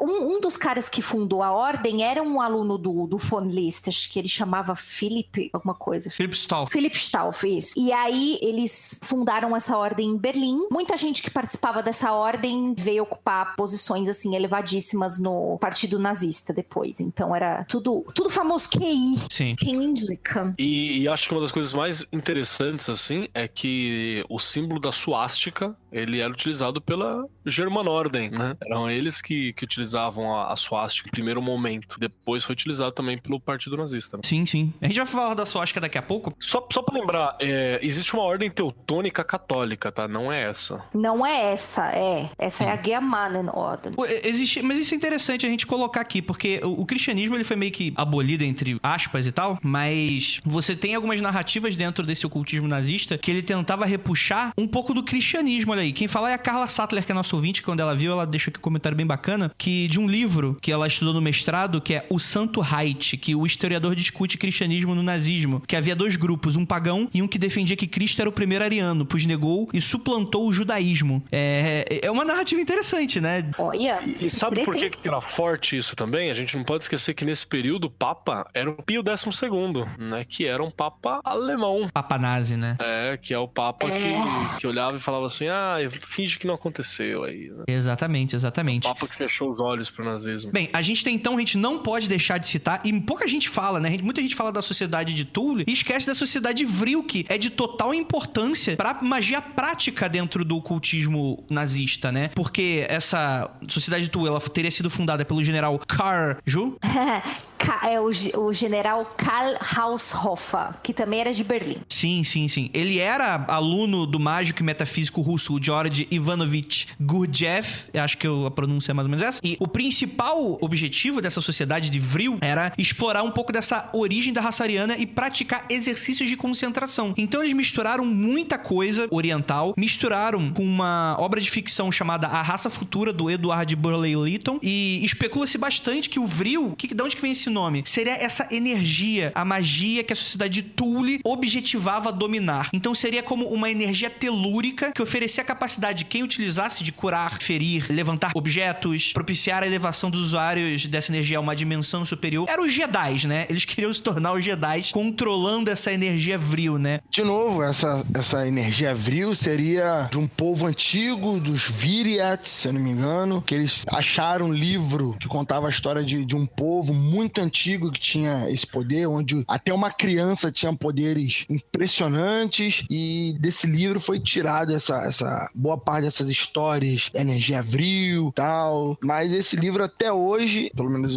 pelo que eu entendi, ele seria um livro de ficção, um livro de historinha, e quem leu pegou ele como se fosse um relato real. Imagina que alguém daqui a 200 anos descobre o código da Vinci e faz uma parada mega louca, saca? É possível, hein? Isso existiu, Eu vou estar fazendo hoje. Pois Enfim, deixa eu só falar uma coisa importante. Por que o ensinamento do Tibete, o ensinamento de um lama tibetano era levado a sério, né? Já que a gente tá falando de pureza da raça ariana, que eu acho que é importante a gente falar isso, porque senão fica, por quê? Se o cara tá remontando, né, a Esparta, Atenas, por que um lama tibetano tem o respeito dele? Deixa eu só voltar um pouquinho. Lá na Annenerbe, quando o partido mandou gente pra tudo quanto era lugar do mundo pra fazer expedição arqueológica, para descobrir de onde viria de verdade a tal da pureza ariana, quando eles chegaram no Tibete, eles fizeram uma documentação da galera e falou assim, olha, essa galera aqui, com certeza tem alguma coisa aqui de raça ariana, porque olha como eles são altos, de rosto fino, de nariz muito bem delineado e de cabelo liso. Eu vou frisar de novo no meu comentário último, cabelo liso. Olha como esta porra é perpetuada. Se você, né, ideia estética é perpetuada e por tantos anos. Então você nem sabe de onde vem isso. Eles levavam a sério a galera do Tibete por causa disso. Porque o Tibete teria...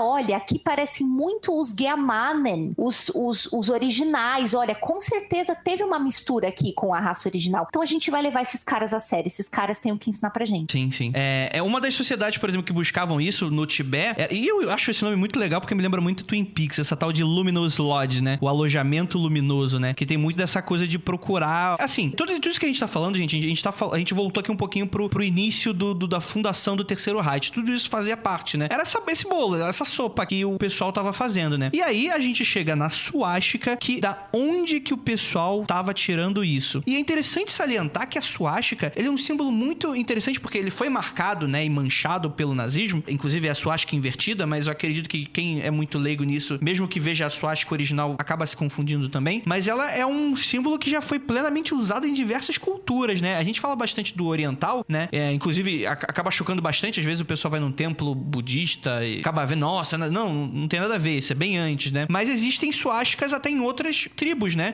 Em tribos celtas, você tem até em nativos americanos, você tem a suástica, obviamente simbolizando outras coisas, mas é muito interessante como esse símbolo, ele meio que partilhou de vários pontos no mundo, assim, né? Aí entra os alienígenas.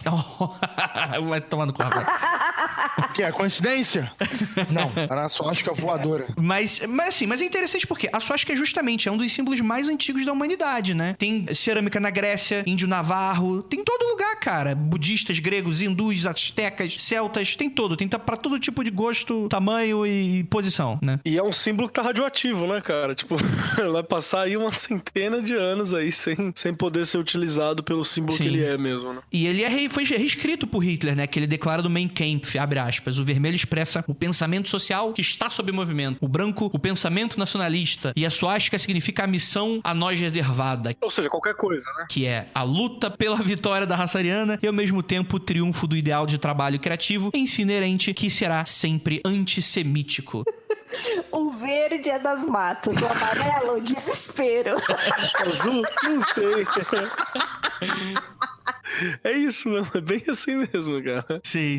Literalmente qualquer coisa, né? Sim, e aí a gente vai entrar em umas partes bem legais, assim, que tem, cara, é muita coisa, muito legal. E, por exemplo, é muito obscura. Às vezes a pessoa só conhece a cidade de Thule e esse Himmler, e, cara, tem muito mais coisa. Por exemplo, o Sol Negro foi um dos símbolos mais utilizados pelo Partido Nazista e pouca gente sabe disso, né? Foi encontrado em um importante castelo nazista depois que os nazistas perderam e foram invadidos e tal. O local era o castelo de Wewelburg. Como é que eu falo isso, Ju?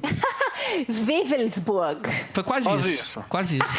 Foi um acento ali que eu errei e coloquei o chapéu do vovô ao invés da vovó. Que é um castelo lindo para caralho. Tipo, ele tem uma formação triangular. Ele é uma parada, se não me engano, é renascentista, né? Porque ele não tem aquelas coisinhas de jogar óleo quente na cabeça da galera. E quem reformou o lugar todo foi o Himmler, né? Sim. Ele foi a sede mística da SS, esse castelo, né? Tem o salão, onde eles comandariam o mundo. O salão principal, que é o salão do... Acho que era o título do Himmler, né? Obergruppenführer.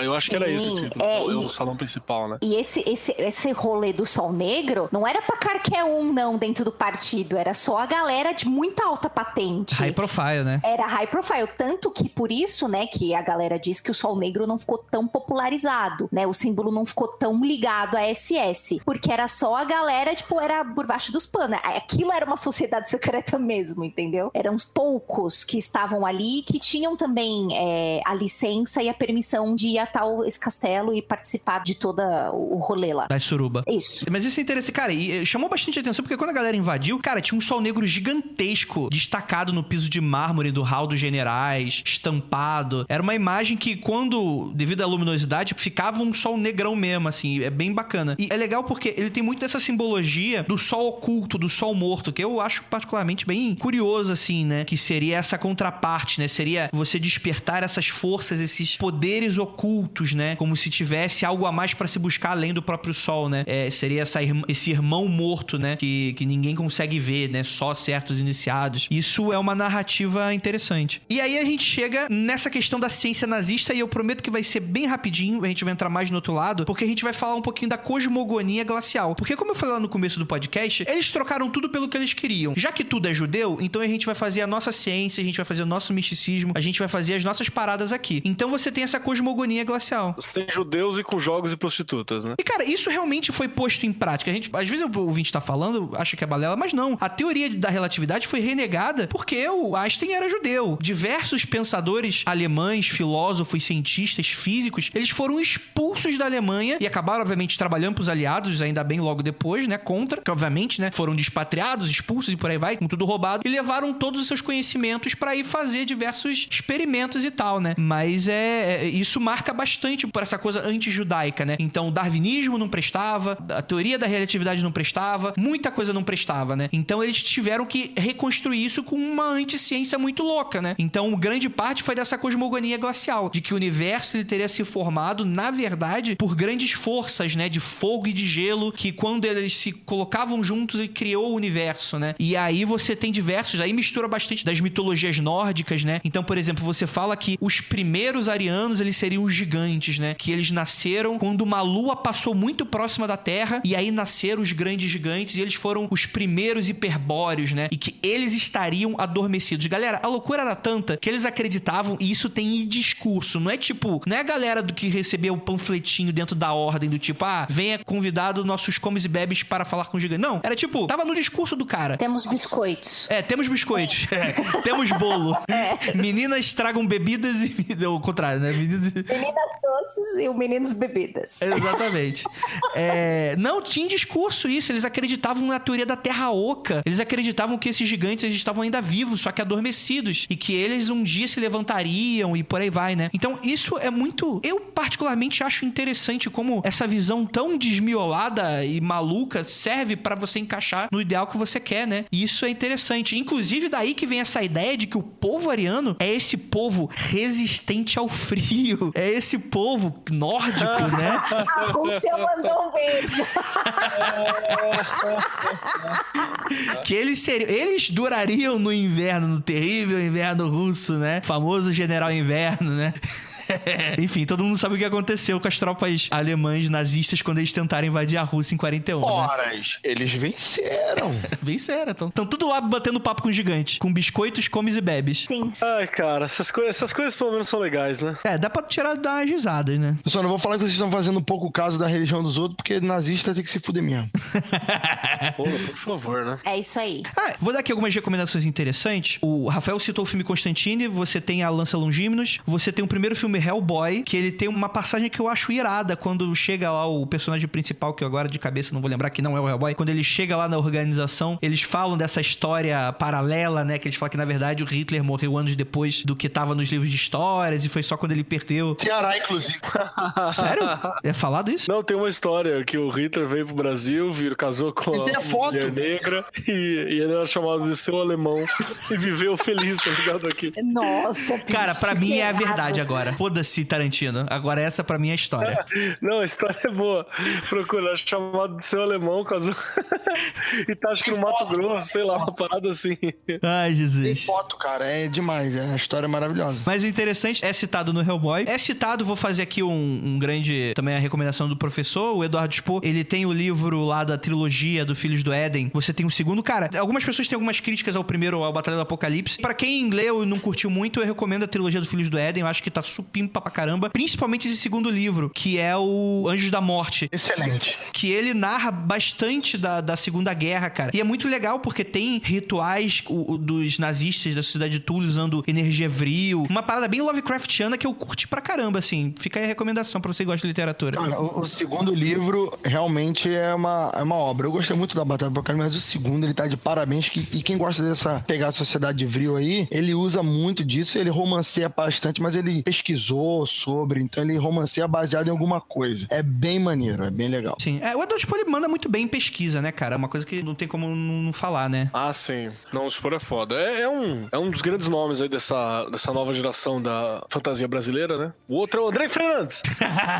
E posso dar mais duas dicas também aqui? Culturais? Claro. Dicas culturais? Uhum. Um é o livro Era dos Extremos, do Eric Hobsbawm. Pra quem quiser dar uma olhada, o Eric Hobsbawm é um historiador, que é ele que fala essa teoria da Grande Guerra, né? E esse livro Era dos Extremos é do caralho, assim. Ele narra... Lê todos os Era.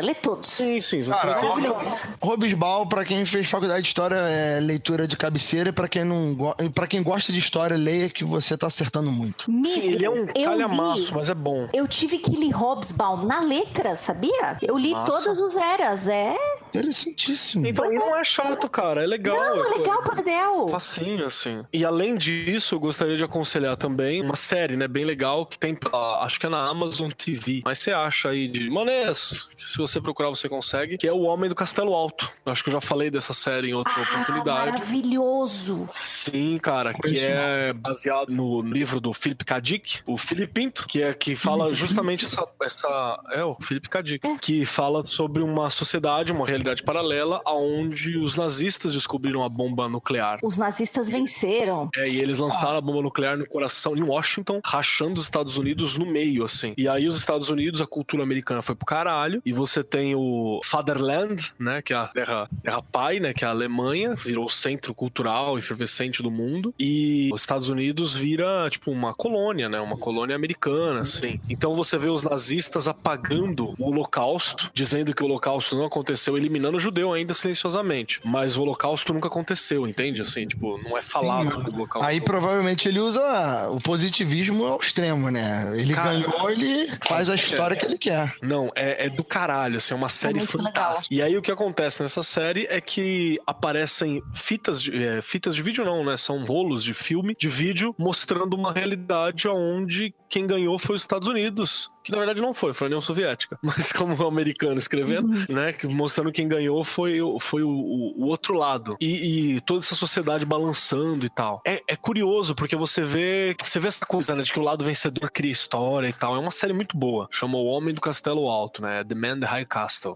Conheço essa não, interessante. Cara, vale a pena, são duas temporadas fantásticas, assim. É aquela mesma coisa da história funcionando no background, que eu acho legal também, que quando uma das heroínas lá entra num mercadinho, tipo, vou fazer compras, e aí, tipo, o mercadinho é inteiro de produto japonês, e a galera consome e fala japonês, então você fala, caralho, é muito bacana essa série, muito legal. Sim, show de bola. Bem, alguém tem mais alguma coisa pra falar? Eu tenho mais um conselho pra dar. Vai lá no YouTube, no canal do Leon e da Nilce, onde eles falam sobre nazismo. Ai. É muito bom. Olha só, vou ter que pegar meu violão pra refutar a sua indicação, tá, Kelly? Então deixa isso claro aí pra você. Milá, né? Eu só quero falar um negocinho só, pros ouvintes irem atrás da teoria da conspiração que tem atrás da sociedade Thule, que na realidade a raça ariana não é humana porra nenhuma, que ela veio de Aldebaran. Ai, gente, é maravilhoso, lê lá. Aí sim, Ju, porra, aí eu gostei, cara. Puta merda. Aliens!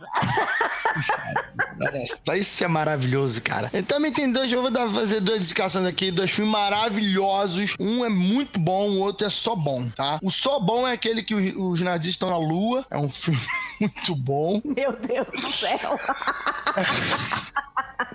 Não, brincadeira à parte, é um filme curioso, apesar de ser uma bosta. E o outro é um filme legal, que é aquele Ele Voltou. Ai, assisti. Em vez de ter morrido, ele viajou no tempo do bunker dele e caiu no bunker, acho que em 2016, se eu não me engano. E tem uma pegada bem interessante ali e tal. E é bom, é curioso o filme, interessante. Assiste, viu? Porque Ele assim, porque tem uma hora que aparece, tipo, ele usando a rede social. E agora? Como é que será eu usando a rede social? E a galera achando ele engraçadinho, engraçadalho. Assiste, viu? Faz paralelo com umas coisas que estão acontecendo no mundo. Reflete aí. Ótima dica, Rafa. Eu achei engraçado que eles usam uma parte ali, não sei quanto aquilo tem de documentário, entre aspas, ou roteirizado, e eles colocam, muitos alemães parece que colocam a culpa de problemas da Alemanha em outro povo, acho que os turcos, se eu não me engano. Tem outro povo da vez. Ele, não, já falta um emprego na Alemanha, tal coisa. Isso em 2016, 2015, quando o filme foi feito. Hoje, provavelmente, a galera começa a botar a culpa em sírio, né? A gente vai sempre colocando a culpa no próximo. A culpa dos turcos é um bagulho que é uma herança da Segunda Guerra, né? Por quê? Por que alemão tem tanta treta com turco? Acha que, não sei o que, papapá. Porque quando acabou a Segunda Guerra, a Alemanha tava destruída, não tinha mais homem pra reconstruir aquela porra toda. Então, os turcos vieram, a convite dos alemães, pra ajudar a reconstruir fisicamente, a subir prédio, a subir tudo de novo. E aí, eles fizeram, olha, vocês fiquem aqui, vocês terão toda assistência, vocês serão cidadãos aqui, obviamente, seguinte, mas quando terminar a reconstrução, vocês vão embora, tá bom? Só que fala isso pra alguém, pra um turco que chega e conhece alguém que constrói uma família. Não. Você vem aqui, trabalha e quando ficar pronto, tchau. Quando você fizer o trabalho que os alemães não querem fazer pelo preço que a gente quer pagar, você vai embora, tá? Seu merda. Então, e aí, essa treta que o alemão tem com o turco, que, como o Rafa bem falou, agora está sendo substituída por outros povos, mas ainda é muito duro de fazer. Eu tenho uma amiga alemã que ela é filha de um turco com uma alemã. E ela diz pra mim claramente, Juliana, eu nunca me senti alemã. Eu sinto que eu não tenho pátria. Eu vou pra Turquia, eu não me sinto turca. E aqui na Alemanha eu não me sinto alemã. Eu nunca me senti alemã. Nunca me deixaram me sentir alemã. Então a treta é embaixo, bem embaixo. Só rapidamente, só queria deixar aqui um pós-adendo. É que é o seguinte, gente. Isso ainda existe, tá? A gente tá falando aqui, tá tirando Mossar, etc. Mas, obviamente, eu não acho que seja a mesma galera que tava lá aqui. Mas tem muita gente fazendo o reconstrucionismo do reconstrucionismo, né? Então existe sociedade Thule, existem certas práticas de certas ordens esotéricas que repuxam muito essas questões arianas, né? Então tomem bastante cuidado, tá? Muitas vezes você pode até não vão usar outros nomes, mas vão estar lá. Existem ordens de satanismo, que existem diversas linhas, que são extremamente racistas, xenofóbicas e por aí vai. Existem linhas de Azatru, então pra você que curte um paganismo, etc., tome bastante cuidado, tente conhecer bastante o pessoal que você tá fazendo parte, porque apesar dos apesares, isso ainda não morreu. Infelizmente é comum. Sequer cientificamente tem gente que é eugenista ainda, né? Tem notícias diárias complexas pra caramba, que são extremamente assustadoras. Imagina que dirá em loucura de crença, que aí é arbitrariedade pura e interpretação pura, né? Que não é baseado em método, em dado, em nada, né? Ou em observação. Então, só tomem bastante cuidado quando vocês forem aí pra uma galera mais das runas, tá? Só tomem cuidado. Fica aí só o pequeno adendo. Não põe isso no podcast, que eu não tô aqui pra fazer propaganda dessas ordens merda. Mas tem aqui no Brasil ainda a galera... que é uma sociedade de razoável renome nesse momento brasileiro, de a paixão por botas pisando em rostos, né? Sobre paixão por um pseudo-fascismo. Obviamente, sediada fortemente no Rio Grande do Sul e em São Paulo, né? Sim, que são os dois lugares brasileiros prolíferos para isso. E é engraçado que toda a estética deles é nazista, assim, assumidamente, entende? É bizarro, assim, bizarro. Espero que isso não vá ao podcast, porque a gente não vai fazer propaganda pra esses otários, não. Não, beleza, eu vou pedir pro editor dar um BR aí, um bodezinho aí no momento do nome, mas acho que é importante deixar claro que isso existe. Quanto mais pra baixo do pai, mais complicado fica, infelizmente, né? A gente sabe muito bem o que a gente tá falando. Irônico, não? Não, nem um pouco. Colônia alemã, pelo contrário. Faz sentido, inclusive. Mas são a galera que mais canta de fodão, por isso que é irônico. Porra. Aquele sulito ali, se tu olhar bem ali, se tu virar ele de ladinho ali, ele vira uma suástica, não sabia, não? Eu tô fudido. Gente, é isso aí. Muito obrigado a todos vocês que ficaram até aqui. Claro, depois de todos esses adendos, o podcast ficou um pouco mais sério e tal. Não vai ter leitura de e-mails e comentários essa semana, tá bom? O podcast ficou longo, ficou completo. Então, só semana que vem a gente vai falar um pouquinho sobre esse tipo de coisa. Então, gostaria de agradecer muitíssimo a participação da Ju, do Keller, do Rafael. Mensagem final, alguém? Cara, a mensagem deveria ser pelos magos aí e tal, mas é aquilo. Cuidado, gente. Cuidado quando você se junta com patota aí, falando de negócio de magia, você vai acabar se prejudicando e perdendo dinheiro. No mínimo. Esse jeito que você falou parece. Isso é mais verdade do que você imagina, assim, saca? Isso é muito verdade. Se tiver sorte, você só vai perder dinheiro e tempo. Se tiver sorte. E a outra coisa é pesquisem o paradoxo da tolerância. Cuidado com os extremos. Muito cuidado com tudo que é extremo.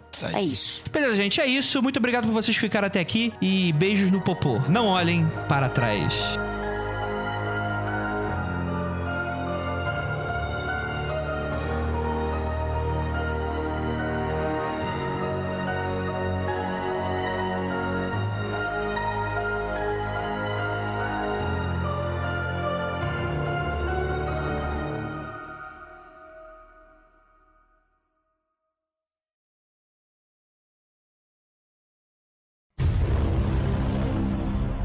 Como se porra, fosse o pica das galáxias, entendeu? História pelo Instituto Mises. Mas aí você tá estudando história marxista, Rafael. São duas histórias, você não sabe? Enfim, galera, já que já tô me estressando. Já viu? Já entrou nisso, cara. Não tem jeito. Vamos lá. Longos dias e belas noites. Vamos começar diferente agora. Hoje eu quero uma... Deixa eu puxar aqui a Assunção Forma Deus. Longos dias e belas noites em alemão. Vou pedir pra saber como é que é. Não olhe pra trás. Muito bom, muito bom. Então, a gente precisa, antes de qualquer coisa... Gente, deixa eu só... Andrei. Vai, fala. Deixa eu só falar um negócio aqui, perguntar um negócio. Mas alguém tá com algum erro de recepção aí ou é só aqui na minha internet? Não, acho que é só você. Parece que quando vocês estão falando, fica lento. Ó, deve ser só algum errinho aqui. Vou Deve ser fechar você. aqui. Fica lá fora. Pede pra ele segurar a antena do lado de fora que vai dar tudo certo. Ele falou não. O que eu faço com esse garoto? Vai lá, André, pode continuar aí. Beleza. Como é que fala o nome desse capial aqui, ô Ju? Peraí que eu tô mastigando. Ai, caralho. Pode falar assim, não tem problema. Com farofa. Põe farofa na boca e fala Dietrich Eckart. Peraí. Pronto, foi. Desculpa, gente. É Dietrich Eckart. Lenda dos Cavaleiros, né? Os Cavaleiros com lança em punho caçando um santo graal, né? Por favor, né? O que você acha que quer dizer isso? Mas segue a vida. Pois é. Inclusive... Tinha sangue dentro, eles queriam botar a boca, é isso? Mais ou menos. Rafael, você foi pro corte agora. Vamos lá. Vai tomar no cu. Eu tava esperando o Andrei falar isso. Quando eu gravo e o Andrei não fala isso uma vez, pelo menos, eu não estou aqui.